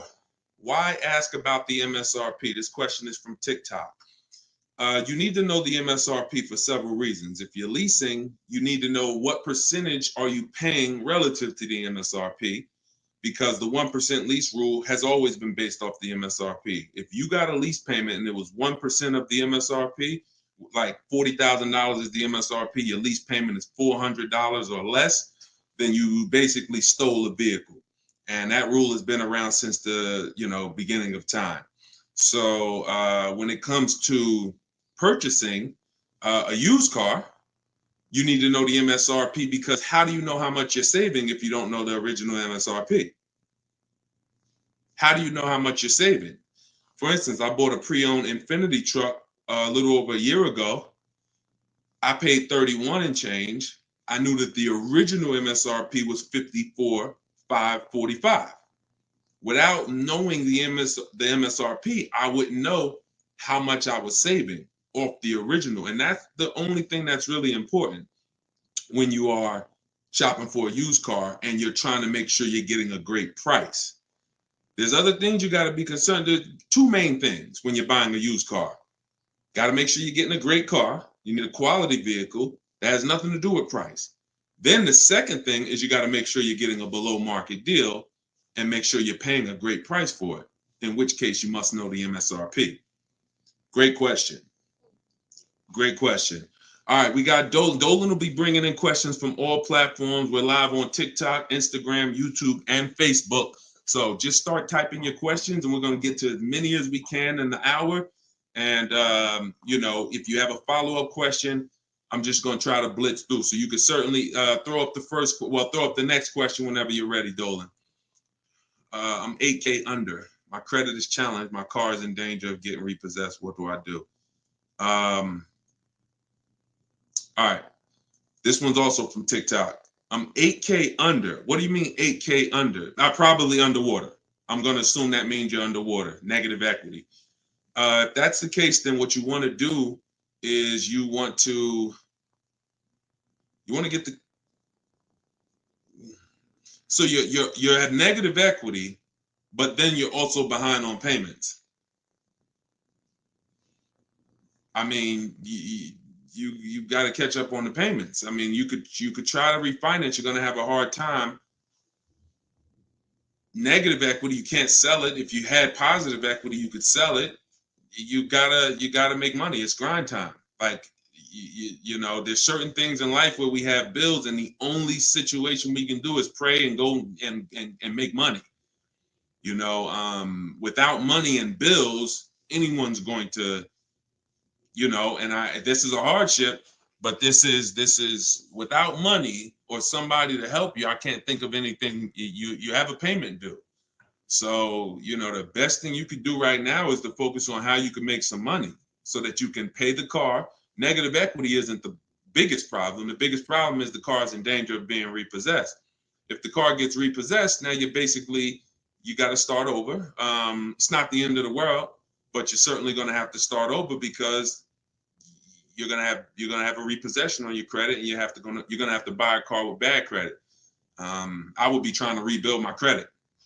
That's what I would be trying to do. Make money, and if the car gets taken, you got to start rebuilding your credit. Follow Shonda Martin. She's a great resource on all these platforms. And but yeah, man, money answers to all things. Book of Ecclesiastes. So figure out how to make some money, man. Work overtime, double shift, second job, start a business on the side. As long as it does, you got to make some money. Can't make car payments without money. So go ahead, Dolan. Wish you the best, man. Keep me posted. This one's from Instagram. On a 3-year-old used car, what percentage from original MSRP should I be looking at for a price point? It goes by comparison. You should be compared. Without something to compare it to, you won't be able to see the actual, what the discount should be. You need something to compare it to. We do these live shows. You know, we got a couple hundred people on here already. The goal is to figure out through comparison shopping what you should be doing and what you should be paying. Hold on one second, y'all.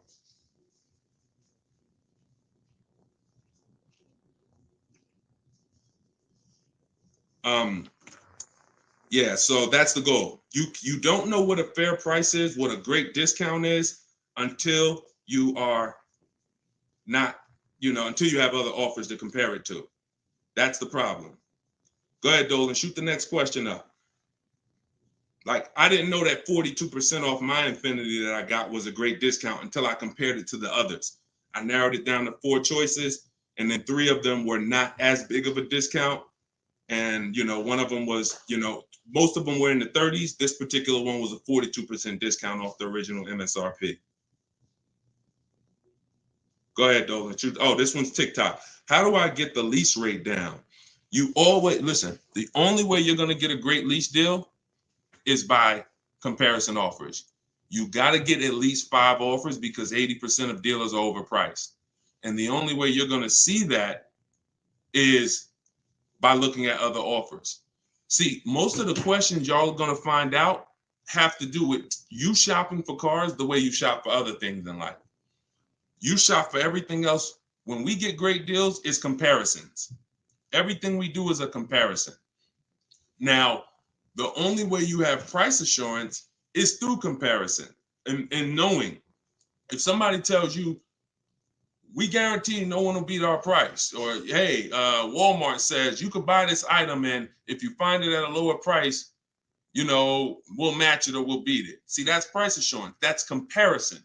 That gives you peace of mind of knowing I'm not overpaying. And the only way for you to bring that same piece, the reason why we're able to, and for those of you, if this is your first time on a live with us, type 1. If you've never been on a live stream with me, type a 1 in the chat. See how many first time people we got. How many people first time? What y'all are going to see is what I'm teaching you to do is shop for cars the way you shop for everything else. Because the way you shop for cars now, you don't shop for anything else like that. Okay, Ronnie, I see you, Stoner Kid. Okay. I see you, Amelia. Okay, Batman, good to see you. Edgar. Okay, Paul, we got a lot of first-time people on here. So what you want to do is start shopping for cars the way you shop for everything else. And we get great deals by comparing offers. Now, some of the people I'm going to introduce you to and the way they've gotten their deals is by using what I'm teaching you. Everything that I teach comes out of my new digital book.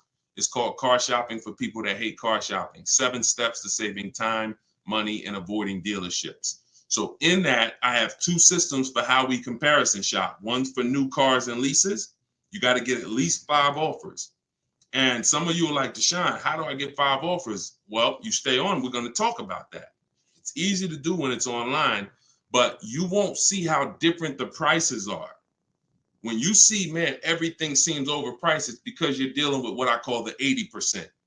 Dealers that are the 80% are overpriced. They're going to charge you as much as they can because they don't think you're going to find the 20% dealers that are going to beat those offers. So when you talk about how to get a lease rate down, like you look at somebody like Danielle. This is Danielle's lease. She just got a lease on an Audi not too long ago. $44,000 vehicle. She paid $550, no money out of pocket. She just gave him $550, drove off. No down payment. So a lot of the things you're going to see, this is the reason why I represent the Unlearn, Relearn brand. Because a lot of what you've been using, you got to unlearn. It's not going to work here. But I'll help you do that. I hope you do that. So for the launch of my new book, you can get yours for 75% off in my TikTok bio. It's normally $97. It's 75% off while we're on the broadcast. You got 30 minutes. And Instagram bio, you can get yours. And if you're on YouTube and if you're on Facebook, I'll put the link for you guys. Y'all can get yours. But that's how you get lease rates down. Comparison offers. Making people bid for your business. Stop negotiating, guys. And start making people bid. We'll talk more about that. Go ahead, Dolan. Shoot the next question up. We're taking questions from all platforms, Facebook, Instagram, YouTube, and TikTok. And could everybody who shares invite somebody? If you're a sharer, I appreciate it. I always give, we're trying to figure out something special we could do for the sharers because there's nothing, I told y'all, inbox me. If you got ideas, what could we do to reward or come up with something for the sharers? Because you guys are the people who help us spread this message. I appreciate all the new people, but I want to do something special for the sharers. Please DM me ideas of what we can do because we want to make it a regular part of our broadcast. All right, I see you, Sharice. Thank you. All right, go ahead. This one's from TikTok. Can you ask for additional discounts since you're an educator? See, the problem is if there's a rebate, then you'll get it when you reveal it. If there's a first responder rebate, you can't depend on a dealer to tell you about it. Some of the 80% won't tell you about it.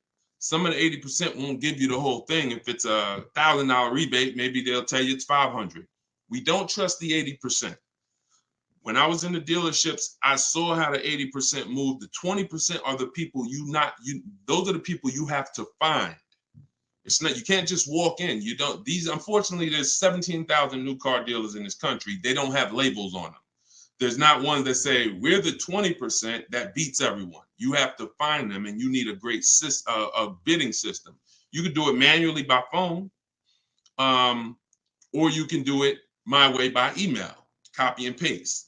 So, but you're not going to, it's like people who said, well, I have a GM, I get a special price with Ford. I get a special price with General Motors. You can't depend on the dealer you're dealing with to tell you the special price and to tell you the rebates if they have them. The only way you're going to see it is by getting at least 5 offers, and then you'll be able to reveal who gave you the real offer. It's unfortunate, but it's actually better for you, because when who's not a good negotiator? Type not me if you are not a good negotiator. Just speaking honestly, you're not a good negotiator. It's not your thing. I consider myself to be pretty good, and I won't do it. All right, Danny said not me. Okay. Rai, sorry, I butchered your name. Lovey, okay. This is going to work for everyone who's not a good negotiator. Now, I am a good negotiator, but I won't shop that way. I'm always going to get bids, because if you're negotiating with the 80%, they're so overpriced. Even when they drop down a couple $1,000s, you're still overpaying. That's the whole point. That's why it's best for you to sit at home where you're in control. You can use my way, which is email. We copy and paste. I have a strategy in my book. It's called 25 to 5, where you're going to connect with 25 new car dealers. This is only for buying and leasing new cars. This is not for used cars. I have a different strategy for that. But you're going to sit at home. You're going to connect with 25 dealers online in about 20 minutes. And that's going to get you 5 offers using my scripts, using my replies. Now, the manual way to do it is to pick up the phone, call, and speak to at least 5 sales managers. But you need to get 5 offers. That's the only way you're going to see how much money that the 80% were trying to overcharge you.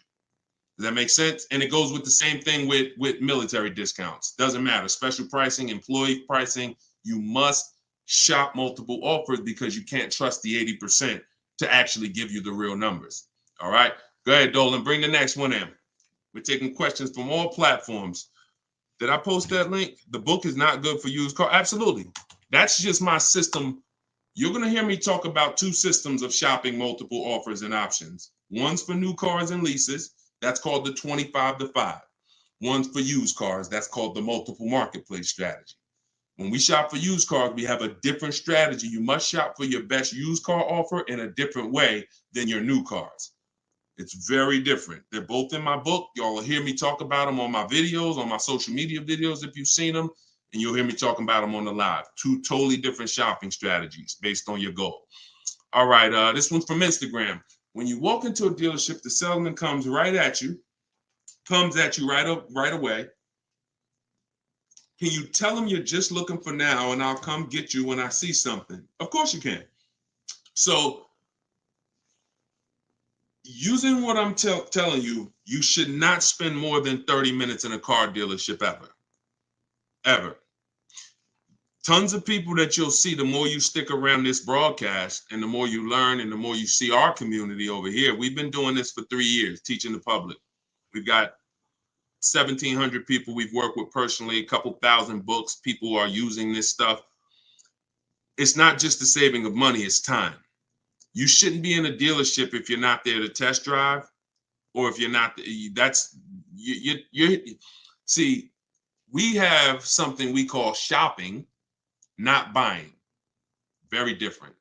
That's actually step 4 in my book. There's 7 steps. The last step is delivery. Step 4 is something I call shopping, not buying. You have to learn, if you're going to enjoy shopping and take control of your car deals the way I want you to, that when you are shopping, you are deciding what you want. That's shopping, deciding what you want. You can get your copy of the book in my TikTok bio. Everybody got 30 minutes to get it for 75% off. Somebody on TikTok said, how do I get the book? It's in my TikTok bio. If you're on Facebook or YouTube, you can scan the QR code, or you can go to deshonsbook.com. If you're on Instagram, you can go to my Instagram bio. It's normally $97, but it's part of our official launch. You can get yours for 75% off. So when you are there with a purpose, which means no one can actually talk you into something, because you're clear on what you're here for. I'm here to see what I like. I'm here to decide what I want. I got my kids with me. I'm here to see how this vehicle is it comfortable? This is only for new cars and leases. We don't test drive used cars until the end. That's a different thing. And I'm answering questions specifically. So when someone asks about a used car test drive, we'll talk about that. For those of you who are leasing and buying new cars, we are there to test drive and decide what we want. That is it. We do not talk numbers in the dealership. Listen, I want y'all to remember this. You will never, using what I'm telling you, you will never talk numbers in the dealership. If you are coming there to see a used car, the deal is made already before you get there. Your numbers, everything should be established online. That's the multiple marketplace. There's a very simple process that you can follow for shopping for used cars. By the time you walk in the deal, who's ever had a dealership that they had to walk out of? If you've ever had a dealership where you had to walk out of, type me if you've ever walked out. Somebody wasted your time. Somebody tried to, whatever. You went there and you're like, man, I'm leaving. This isn't good. I'm glad you did that, but I want you to get to the point where no one can even waste your time. That's what I want you to get to, which means every time you walk in a dealership, for a used car, the deal is made. You're just there to test drive it, verify everything you did online. We'll talk about this. And then you're taking the car or you're locking up that deal, not taking it because, you're locking up the deal. Now, with a new car, you are there to test drive only. I'm deciding what I want. And here's look, you got to be able to ignore this. Let this stuff go. Hey, can I talk to you? Hey, let me just show you these numbers. Hey, we got some real good deals this month. Hey, you know what? Have you seen the specials? Hey, we got a special price. Hey, we're taking off Hey, we're paying over $2,000 for people's trading. Hey, we're buying old leases back. All of this stuff, it got to just be, that junk got to go using what I teach, because that stuff works for other people. It probably has worked on you in the past. Now, you're not going to let people throw you off this agenda anymore. You are literally there to shop, decide what you want, and when you take your card, take the salesperson's card. When you come home, if you like that vehicle, we will be purchasing it and getting multiple offers from home, never in the dealership. Everybody clear? If you're clear on that so far, type clear. Everybody clear on that?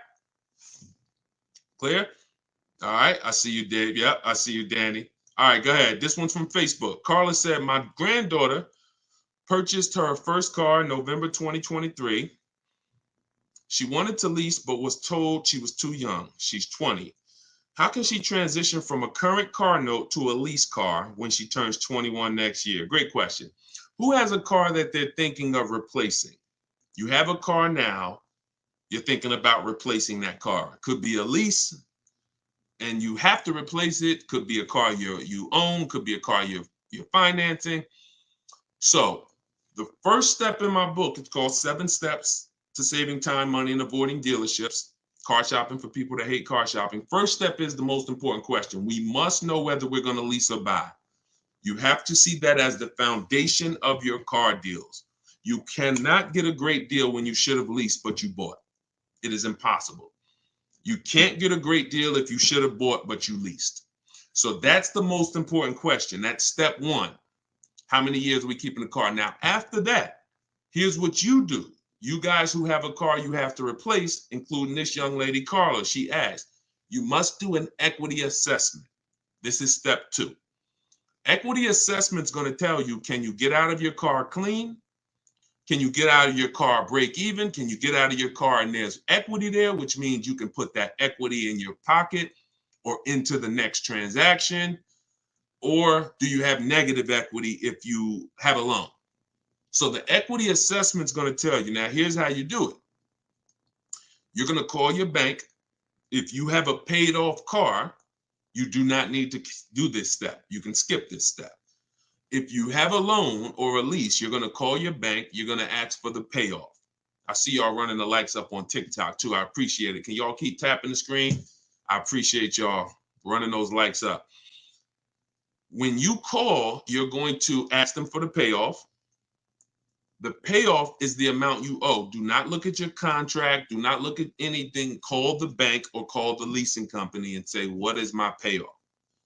Now, if you're leasing, you're going to ask an additional question. Do I have a third-party restriction? Once you have those answers, you end the call. You are then going to go on to the websites that I'm about to mention. You're going to get 6 bids, 6 offers. My 2 favorite words when buying anything. And if you like to save money, these will become your 2 favorite words. Multiple offers. Multiple offers. I love those words. That's how you buy everything else. Multiple offers, multiple options. That's how we save the big money. So you're going to go to CarMax.com. This will take you about 20 minutes to do an equity assessment. You're going to go to Driveway.com. You're going to go to AutoNation, Sell My Car, Carvana, Kelly's Blue Book, Instant Cash Offer, and Car Guru, Sell My Car. As more people buy cars, we'll keep adding them to our list. Those people are in my book. That's who we get our equity assessment from, because here's what your car is worth, what people are willing to offer you cash for. What's the one word? Some of you have been, hold on, don't bring in the next question until I give you the road, because some of these I got to go a little deep on, Dolan. But you could queue them up. Just get them ready so that, you know, when I call them out, you got them ready. I know you're stacking them. When you look at, you know, getting 6 offers, what's the one word that we don't use anymore? Let's see if anybody was on here. Maybe you were on here for the last couple broadcasts, or a lot of you are new, so you may not know. What's the one word? Good to see you start back up. What's the word that we're not using anymore? And for the new people, you're about to learn.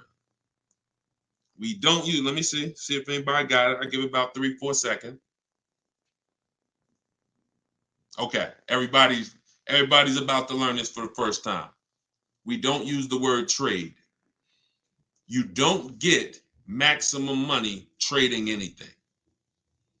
I know you've been taught that because dealers have actually taught you to give them multiple transactions in one. You buy your car from them, that's one transaction. You sell your car to them, that's another transaction. And if you get your loan from them, that's a third transaction. All of these are separate transactions. And how big is the money in them? I'll break it down to you like this. You can actually there are companies that only want to lend you money. They don't sell cars. That's how much money is in loans. There's companies and people who just want to buy your car. They don't want to sell your car. That's how much money is in buying cars. So somebody just said trading is convenient, though. If you want to conveniently lose $2,000 or $3,000 because you want to save 30 minutes, then be my guest. I'm talking to the people who are like, Deshone, that's not my thing. And I'm not talking about a private party sale. We're not talking about listing the car on Facebook. We're talking about going to people. All those companies I just named, they literally have a short inspection process and they cut you a check. I sold my lease to CarMax. They won the bid 2 years ago. I walked out with a check. I was there for 45 minutes. Then I brought my parents down because they won the bid for their Mazda. They taught you that, oh, anything else besides what we're telling you to do is going to be hard. You know, like, oh, you might as well just give us all the business because, you know, anything else is going to be just hard. Meanwhile, what you're putting yourself through is hard. So that's how you do the equity assessment. Now, if you do have a lease, when you go on those websites, there's a question there. It's going to say, is the car owned, financed, or leased? You want to put owned because you just want the true value. And when you put lease, it triggers something on their websites. Don't worry about that. If you don't have a third-party restriction, you can sell direct to anyone. If you have a third-party restriction, you're going to take those offers, and then we're going to call used car managers because the third-party restriction does not say you can't sell. It says you must sell to a brand of the same dealer, a dealer of the same brand. So if you have a Nissan, you must sell to a Nissan dealer. Here's what that doesn't mean. Go walk into one Nissan dealer. We get bids, we speak to at least 3 to 5 used car managers, we get bids. Are y'all starting to get the sense that everything we do is a bid? And the only way you're going to see how much money you've been losing by not getting multiple offers is to get multiple offers. Everyone I've been working with says, Deshone, there's no way that I would have known how much money was in these car transactions until I started getting multiple offers from home. We don't do this by getting in our car and driving from place to place. We do this by sitting at home and using what online. Shoot the next question in. All right. And we're taking questions from all 4 platforms. So just keep typing them. We'll get through as many as we can in the hour. Erica, this one's from YouTube. I purchased a used vehicle from the dealership, and 2 weeks later they called me and asked me to bring it back because the previous owner wanted it back. Can they do that?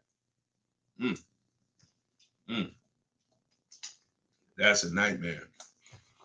Mm.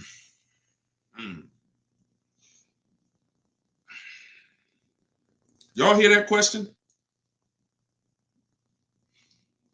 Erica purchased a used vehicle. 2 weeks later, they called, asked to bring the car back because the previous owner wanted it back. So it's less about your transaction, and it's more about if the transaction with the original owner was legally closed.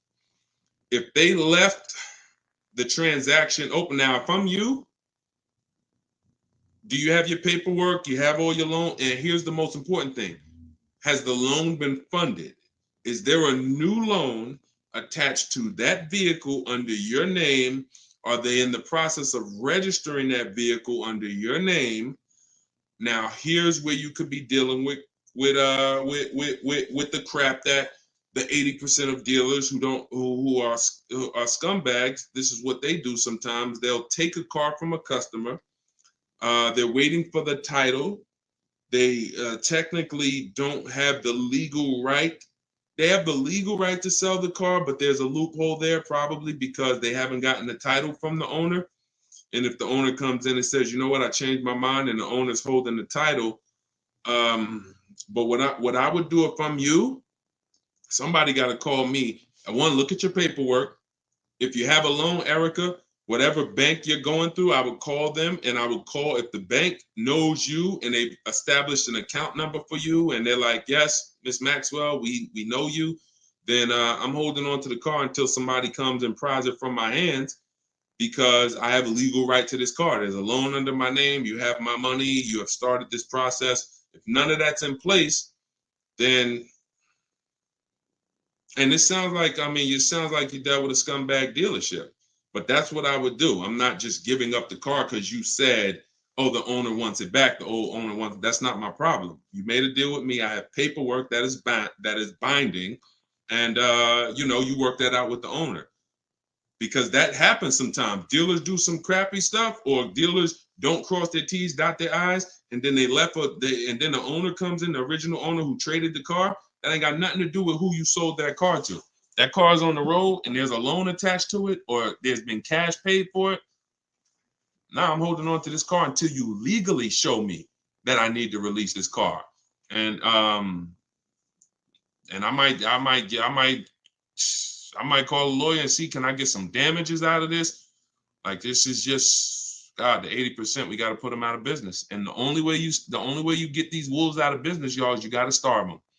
I'm telling you, the more people that shop online, when you learn how to shop online the right way, people like this won't be able to exist. But because most people are still going in the old way shopping, giving them a chance to do this, keep me posted, Erica. It sounds like it's a terrible situation, but please keep me posted on that. Go ahead, shoot the next one in, Dolan. This one's from TikTok. What's the best practice for buying a car after bankruptcy? If the bankruptcy's been discharged, start rebuilding your credit. I've seen people who went through a bankruptcy. Once it was discharged, they started building credit immediately, and they were up to a 700 score in a year. So, the key is not to come out of bankruptcy and start buying stuff. The key is come out of bankruptcy and start rebuilding your credit, because if you can do it relatively quickly. Everyone should be following Shonda Martin. Some of you may know her. She's all over all these platforms. She does what I do, but she does it for credit. She'll do lives. The girl is brilliant, and I tell everybody about her. But that's the whole thing. You should be rebuilding your credit. You can do it quick. Get yourself up to a high 600-700 score, and then go and get a car. That's what I do. Go ahead, Dolan. Shoot the next one in. It's another one from TikTok. How do you feel about buying a car with a credit card? I don't. Credit cards are 20-something% interest. I don't carry a balance on my credit cards. Shonda doesn't recommend carrying a balance on her credit cards because the interest is exorbitant, and we would never buy a car with a credit card under any circumstances. Instagram. How do I keep my credit score from taking a hit each time I shop for a vehicle? Okay, good question. Let's go into detail on something I call the bank bidding war. Okay, this is something that I'm sure, unless you guys have been on here before, you've probably never heard. So you heard me say everything is a bid, right? So the same way we make dealers bid for who wins our business, who's going to sell us a car, same way we make the companies bid on who's going to buy our car, this is the same way we make banks and credit unions bid. 1 point on an interest rate on a $30,000 loan could be $1,000. So we're looking, so we take interest, we take shopping for car loans as serious as we take getting bids for the new car. There's thousands of dollars in loans. Remember what I said about 15 minutes ago? There's people who just want to give you a loan. That should tell you there's a lot of money in loans. They don't sell cars. So if there's a lot of money in loans, you're going to see this isn't about relationships. You're either going to be a relationship person or a money person. If you want to be a relationship person, type R. That's going to cost you money in what I'm telling you. If you want to be a money person, if you want to save all the money that you should be saving, type M. That's going to come at an expense of relationships, because your bank is not your friend. They're in the business of making money. All right, I see you, Jennifer. I see, all right, a lot of people typing M's. Listen, if you used to go to dinner with your car salesman, invite them to the barbecues, that's going to change when you start getting bids. Unless he just wants to compete. If he's willing to compete, then it won't change. But going back to what Cindy's asking, how do I keep my credit score from taking a hit? So there's a way you do this bank bidding war. There's 3 rounds to it. 3 rounds to it. The first thing we're going to do is check to see, are there any special interest rates for the car we're shopping for? Because if the bank is offering you 0%, 0.99%, this will only come from the company that makes the car. This won't come from a bank or a credit union. When you see 0%, 0.99%, it's like a finance rebate. It's like they're incentivizing you to finance, giving you very cheap or free money to use. No bank can compete with that. So the first thing you're doing, whether you're shopping for a new car, used car, is checking there. That's round 1 of the bank bidding war. Because if you do see that, there's no other reason to let anyone run your credit. That's what I'm getting. I'm going to get the 0%. I'm going to get the 1.99. Now, if that doesn't exist, now what we're doing is we're shopping for our car, and we're going to lock up our car, get our offers. No one needs your credit. When you're getting offers the right way, no one needs your credit to give you an offer. That's a lie. Deshone, they told me they did. They lied to you. What I tell you about the 80%? The 80% lie. Straight face. Look you in the eye. So we're going to get our offers. Once we find the best offer in the market, we reserve the car. We take that buyer's order. We come home. And now we're going to let tons of people run our credit. Isn't that going to make it go down? Here's how the bank bidding war works, and you can Google this. The credit bureaus allow you to have multiple people run your credit within a finite period of time. Experian has an article on this. They say between 14 and 45 days. If you're letting all these people run your credit within this period of time, what it looks like to the credit bureaus is you're rate shopping. You're rate shopping. They're not going to penalize you for rate shopping. They will penalize you from going to dealer, letting this dealer run your credit, letting this, oh, I'm trying to buy this Chevrolet. Oh, let run my credit. And then here I'm at a Nissan dealer.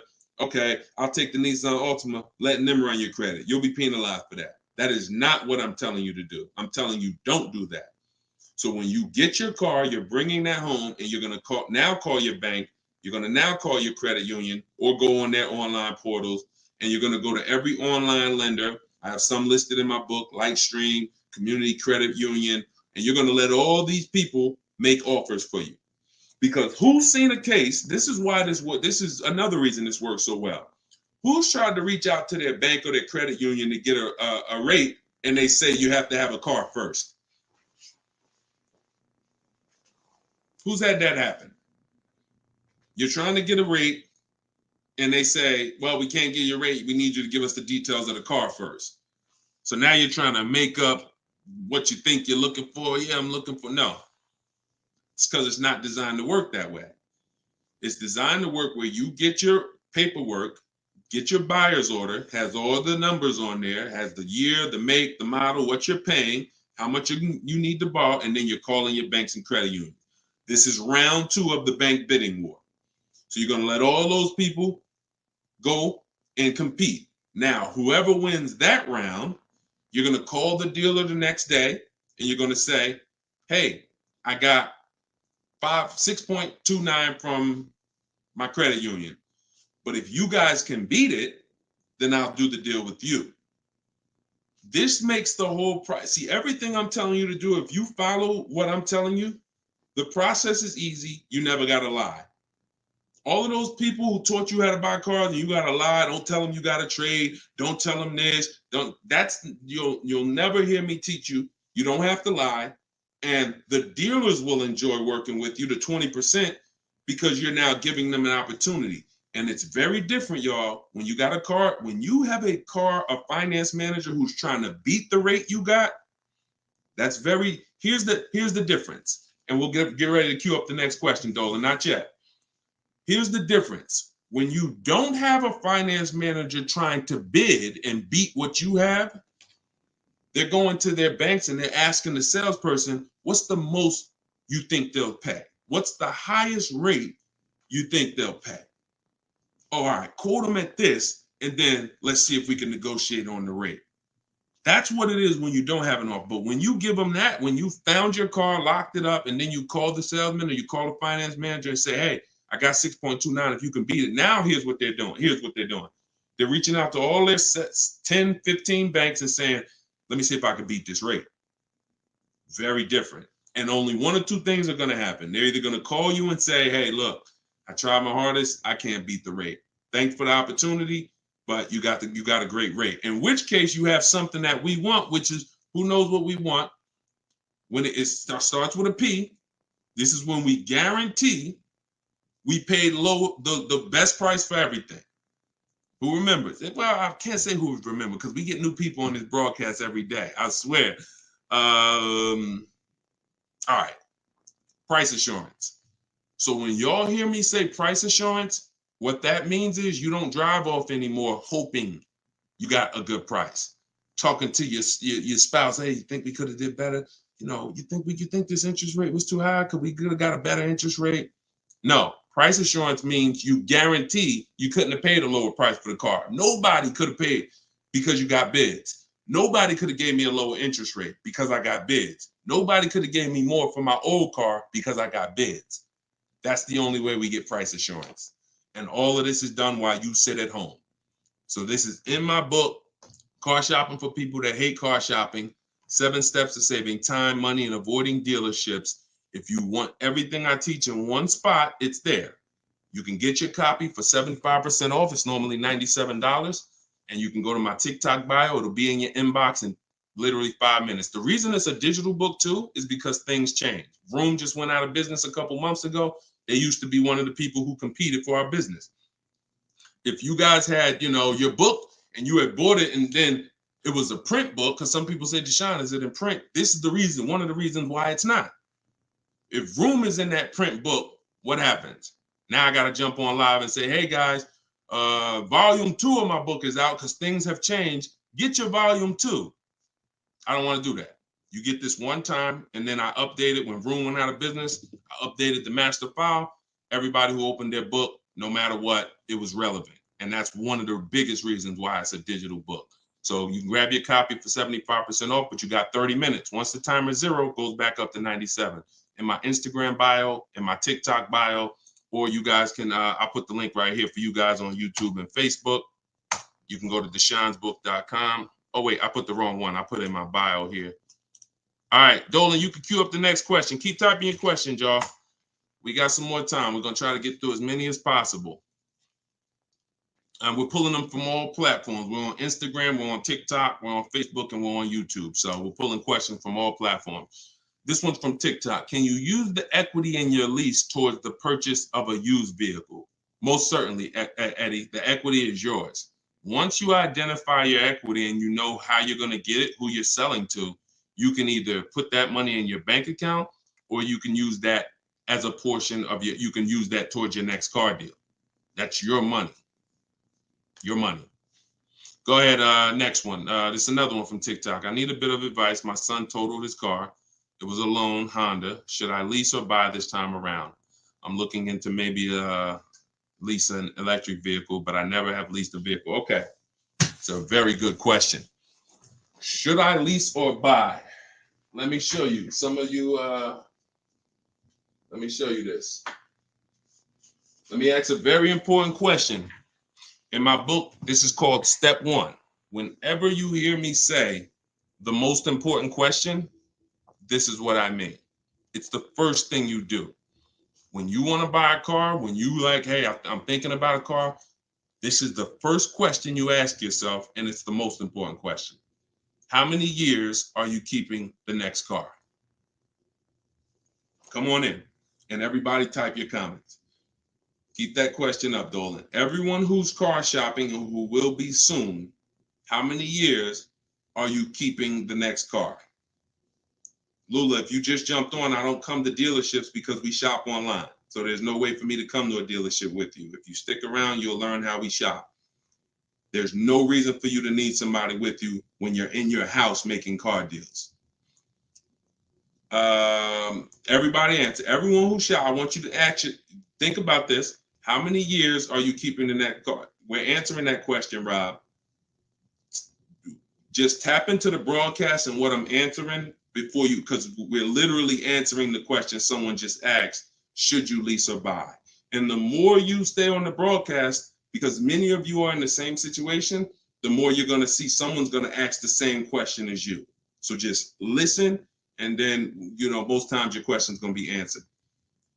All right. If it's electric, 3 years. Buying all cash. How many years are you keeping the next car? I got to just pay attention to the people that are listening. I'm sorry. All right. Hyla, I see 3 to 4. Vivian, I see 3 years. All right. 6 years. Okay. 3. Okay. 8 years. Okay. So the first question you're asking yourself, should I lease or buy? You're going to replace that question with how many years am I keeping the car? Now, if the answer is 8 or more, then you should buy. I'm going to tell you why. This has nothing to do with how you're paying for the car. A lot of you may get attached to, if I'm paying cash, does that change anything? If I'm getting, it doesn't, because the expense that you need to avoid that's losing you the most money is what I call the unseen expense. It's depreciation. So let me break this down for you very quickly. If you have a $35,000 car, you buy it today, what is that car worth a year from now? Even if you don't drive it, you got a $35,000 car outside in your driveway right now, brand new car. What is it worth a year from now? You didn't drive it 1 mile. Is it worth 35? Is it worth 35? No. Let's go deeper on depreciation, because now we're starting to see with that first question. I'm going to ask you some more. You have to see this is the unseen expense. You buy a car today for 35, you take it back to the dealer in 3 days. Is it worth 35? No. So what does that tell you? There's some expense there, whether you buy or lease. Many of you have been taught, I could just buy a car because I could drive as much as I want. Let's throw another one in there. You buy a car today for 35, you put 30,000 miles on it. Isn't it worth much less a year from now? So this is the unseen expense, and this is how it's working against you. You got to look at depreciation like this. See this curve? This is where you are the day you buy the car. This is what you pay for it. This is how it's dropping over 5-6 years. So now the beautiful thing is long-term owners who has a car outside that they've had for more than 8 years. Type me. Some of you might have been 10 years. Some of you might have been 20 years. this is what you have to see. If you're getting rid of your cars anywhere in this 6-7 year mark, you're losing money. It's no way. It's no way you can replace something you bought and it's dropping like this. But here's the beautiful thing. For those of you who are like, look, I had my car for 12 years. I had my car for 8 years. I had my car for 10 years, 16 years. This is where you're at. That's how your car is losing value. See, the car you have that you've had outside for 10 years, what it's worth today, a year from now, isn't it going to be worth about the same thing? Right? Talking to you long-term owners who keep your cars, you're winning. See, because you've reached the reward. You've reached the reward for buying. The reward for buying is to get to the stage where your car a year from now is going to be worth about the same of what it's worth now. Now, that's when you should be buying. If your goal isn't to get to that level, you should not be buying. You should be shopping for lease deals. Because there's only two ways to beat depreciation. What I just said, and some of you might be saying, Deshone, I can't, I'm not keeping a car that long. You should not be buying cars. You're not getting to that level. You're not getting to the winning. The winning is that. Got a car outside, paid off, barely losing value. It was worth $9,500 last year. It's worth $9,000 this year. That's the reward. Now, for those of you who are on the other side, if you're on the other side, you should be leasing. And I'm going to show you how drastic it is of a difference when you should be leasing, but you're buying. I'm going to show you that there's no way for you to get a great deal if you are buying when you should be leasing. Look at somebody like, let's pull up, we talked about Danielle earlier. Look at Tope. Tope got a BMW, $54,000 vehicle. Now, some of you know, every $5,000 on the price of a car is how much per month? Every $5,000 on the price of a car is how much per month? It's not 7 years, so it's always 8 years. See, in my book, it's something called the 8-year rule. If you're not keeping your car 8 years, you should not be buying. Okay, good. I see a lot of you are tapped in. Every $5,000 is $100 a month. So when you're looking at a $50,000 car, you should be thinking that's $1,000 a month payment. What about the down payment? Forget about the down payments. Down payments have nothing to do with the deal. We are just talking about boundaries. When we look at a $50,000 car, $1,000 a month, 5-year loan. $20,000 car, $400 a month, 5-year loan. Every $5,000 is about $100 a month. Now let's look at Tope's deal. Tope got a $54,000 BMW. She's paying $756 a month. I'm going to prove to you right now that if you should be leasing because you're a short-term person, you are not keeping your next car 8 years. You're not keeping your previous cars 8 years, yet you bought them. I'm going to show you how much money you've lost listening to people that told you shouldn't be leasing. And we're going to correct that. So Tope got a deal, shopping multiple offers the way I teach. She got multiple offers. She got $690 a month. That's a 1.26% lease. $690 on a $54,000 vehicle. So let's say we're going to break down real quick 3 different ways to get this vehicle right here that she got. One is the way she got it, leasing, because she's a short-term person. Now let's say somebody says, Deshone, I'm going to buy that car. That person buys that car. Let's say they get an incredible price and they save $10,000 off a brand new BMW. Okay? I want to show you that even with extreme cases of big money, I could teach you how to get the best price on the car, but it's not going to change. If your deal is on the wrong foundation, you can't get a great deal. So let's say somebody walks in right after Tope. They look at her car, they see her driving off, and they're like, man, I want that same car. All right. And they end up saving 10 grand. So they buy it for $45,000. Taxes, fees, probably put them up around 48. Every $5,000 we said is $100 a month. $48,000, that's a $950 payment, y'all. 5-year loan. No money down, because Tope put no money down. So we're comparing putting no money into these deals. When you start putting no money into the deals and looking at them, you're going to clearly understand them. Sometimes people use down payment money to confuse you. $690 a month she's paying, they're driving off paying $950. No way. Now a third person comes in. Man, I see those two people just drove off. You got that car used though? Can I get a used one? I don't want to buy a new one. I don't want to get a new one. I know that's going to be expensive. What do you think a brand new vehicle that was $54,000 brand new? What's a good price of that vehicle used, y'all? What's a good price used?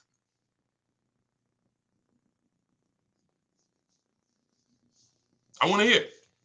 Somebody throw something out. 40? Okay. 40? I'm going to take the lowest number. This is how it's going to, I mean, it's not going to be 30. Okay. A $54,000 vehicle. You're not, let's take 21. Okay.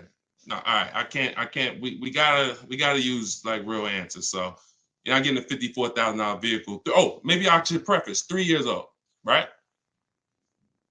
Let's say 35. Let's say 35, right? That's pretty conservative. 54,000 new. They find one for a great price. It's a used car. They get it for 35. Every $5,000, $100 a month. What's the car payment? 700. 700. So you have Tope, who's driving off in a brand new BMW, $690 a month. You got the person who bought thinking it saved $10,000, got an incredible discount, $950. And then you got the person who got a 3-year-old BMW. Warranty will be up next year. They're going to be on their own. They're paying $700. That's what I mean. I told you I was going to make it very clear for you that when you should be leasing, you cannot get a great deal. I don't care how much money you save off the car. I don't care if you buy a used one. When you should be shopping for great lease deals, you're not a long-term person. Now, here's where both of those people can beat Tope. Both of those people can keep their cars 8 years, long-term, pay the cars off. Now, we see them down the line, and now they're winning. And it's not that Tope is losing. It's just that they've all won now. Everything when you purchase cars, when you get to this stage, if a person bought that car and they're at this stage now, I had this BMW for 8, 9, 10 years, and it's not losing any value anymore. Oh, you won. That's the reward for buying. But if you're not going to get there, you're losing by not leasing. That's the leasing versus buying. I call that the most important question. It's the first question. When you open my book, it's step 1. How many years are you keeping the next car? That is the first thing you ask yourself because it's the foundation of your car deals. So everything that I'm teaching you is out of my new digital book, Car Shopping for People That Hate Car Shopping. 7 steps to saving time, money, and avoiding dealerships. Step 1 is the most important question. Step 7 is delivery. So by the time you get to step 7, you're either having your car delivered or you're picking it up. This is not a book you read and then you go take a test on it. This is an action guide that gets you closer and closer to your vehicle. And when you get to step 7, you're taking delivery. So you can get it for 75% off. Get your copy. Get your 75% off in my TikTok bio, in my Instagram bio. It'll be in your inbox in literally 5 minutes. If you're on YouTube or Facebook, you can scan the QR code or you can go to Deshone'sBook.com. All right. I love talking about this. Go ahead, Dolan. We probably got time for 2 more. Bring in 2 more, Dolan. Bring in the next one. And then we'll wrap. Yep. I drive too much to lease. See, hold on. Before you say that, you got to be very careful making statements.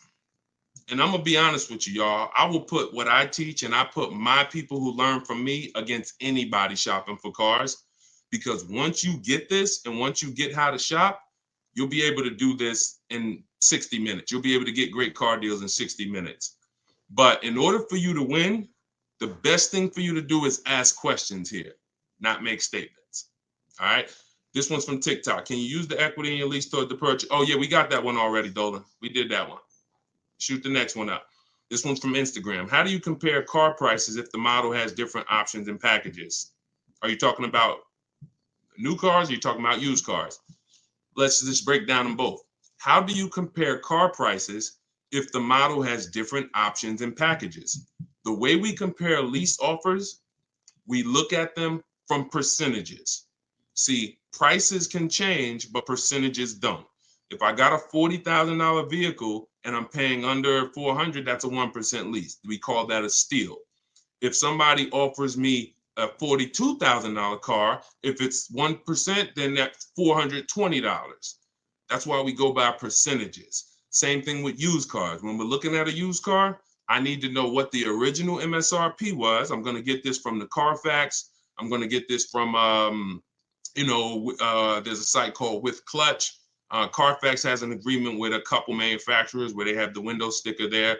So I'm going to get I'm not going to buy a used car, and I would never recommend you buy a used car without knowing the original MSRP, because we want to look at the discount percentage. So example, my Infinity truck I bought, it was $54,000 brand new. The other three that I was looking at, one was 52, one was 48, one was 46. So when I compared the discount off of the new price, this one had the greatest discount off the new price. Therefore, it was the best offer. And that doesn't matter that it had more options than everything. It also had a greater discount percentage wise. That's how we compare, no matter what prices are being thrown at us. When you learn to look at things percentage, and I have calculators in my book. I have ways that we make offers. I have calculators that I've invented, online calculators where we plug in all our offers and then it spits out the counter offers that we should be making. All of that is in there. Like there's more stuff in the book than I could ever describe on this one live stream. All right, go ahead. Cue up the last one. Pick a good one. TikTok. Listen to him. He got me a check for $4K for my lease car. I said pick a good one. You picked a good one. Listen, a lot of people, and I'm glad. Congratulations on that. A lot of people didn't even know you could sell leases. If you didn't know you could sell a lease, type a question mark. Be honest. If we're honest here, this is how you're going to win. Because at some point, this person right here who just said I got $4K selling my lease, at some point, they didn't know you could sell a lease. But once they discovered it, they're like, okay, I'm going to tap in. I'm going to follow what he says. And that part of their transaction's 4,000 richer. Forget what they bought. Forget how much they got off the car. Just that part is 4K. So all of you who said I didn't know you could sell a lease, think of how much money you have left on the table returning leases to dealerships without doing an equity assessment. So we must do it. So I'm very big on getting this information out. Y'all can get it any way you want. You can go through all my social media videos. As you can see, those videos are made for different types of people. Some of you are high mileage drivers. Some of you are, going to be leasing. Some of you have negative equity. Some of you are going to be purchasing new. Some of you are going to be purchasing used. Some of you are going to be paying cash. So you can go through the social media videos and piece the ones together that's for you. You can also hop on these live streams, piece the information together for you, or you can go and grab your copy of my new book, Car Shopping for People That Hate Car Shopping, 7 Steps to Saving Time, Money, and Avoiding Dealerships, and you can just have the whole playbook. And the playbook is in there for everything. So if you're leasing now, it's in there. If you're going to be getting your spouse a car, it's in there. I can't tell you how much the book is going to make you. You'll tell me. Maybe 10, 15, 20 years, you'll tell me, this book, Deshone, this book has saved me $20,000. Because the more cars you get, the more your money you're going to save, even if you're going to get one. But I just want you to have the information, get it how you want it. You can get 75% off your copy as part of our book launch in my TikTok bio. Click that link, and then same thing in Instagram. Click that link and then click the button that says get 75% off my new book. But it's only for 30 minutes. After 30 minutes, price goes back up to $97. $24 is better than $97. So, and I'll put the link one more time for you guys on YouTube and Facebook. You can click this link here that says Deshone's book. I just posted it. Or you can scan the QR code. If you might be watching us on a television, you can just scan the QR code with your phone, grab your 75%. So this is what we do. Whenever you see me live, I'd encourage you to invite a friend, tell somebody. If you see a coworker and they're like, man, I got to buy a car soon, invite them to one of our streams, because we get very, very detailed about showing you all the money in your car deals and making sure you know what you're doing. Please, if you're not subscribed to us on YouTube, we got a lot of things coming to YouTube. We're going to be time stamping these questions in future episodes so that you can easily navigate through previous episodes and find your answers. So everything is Deshone the Auto Advisor. Make sure you subscribe to YouTube because we got a lot of stuff coming there. But other than that, have a great day. I'll see y'all in the next broadcast. Everyone who got the book, use it, win with it, and make sure you DM me or email me your success stories. I want to see your deals. Email me your deals, not just your cars. You're going to love it. Once you start making deals and you're confident with the money, you're going to be so excited about sharing the numbers, you might forget to tell me what car you got. You know, Deshone, look at this price I just got. Oh, by the way, it was on this car. You know, so that's what we want. All right. God bless y'all. I'll see you soon.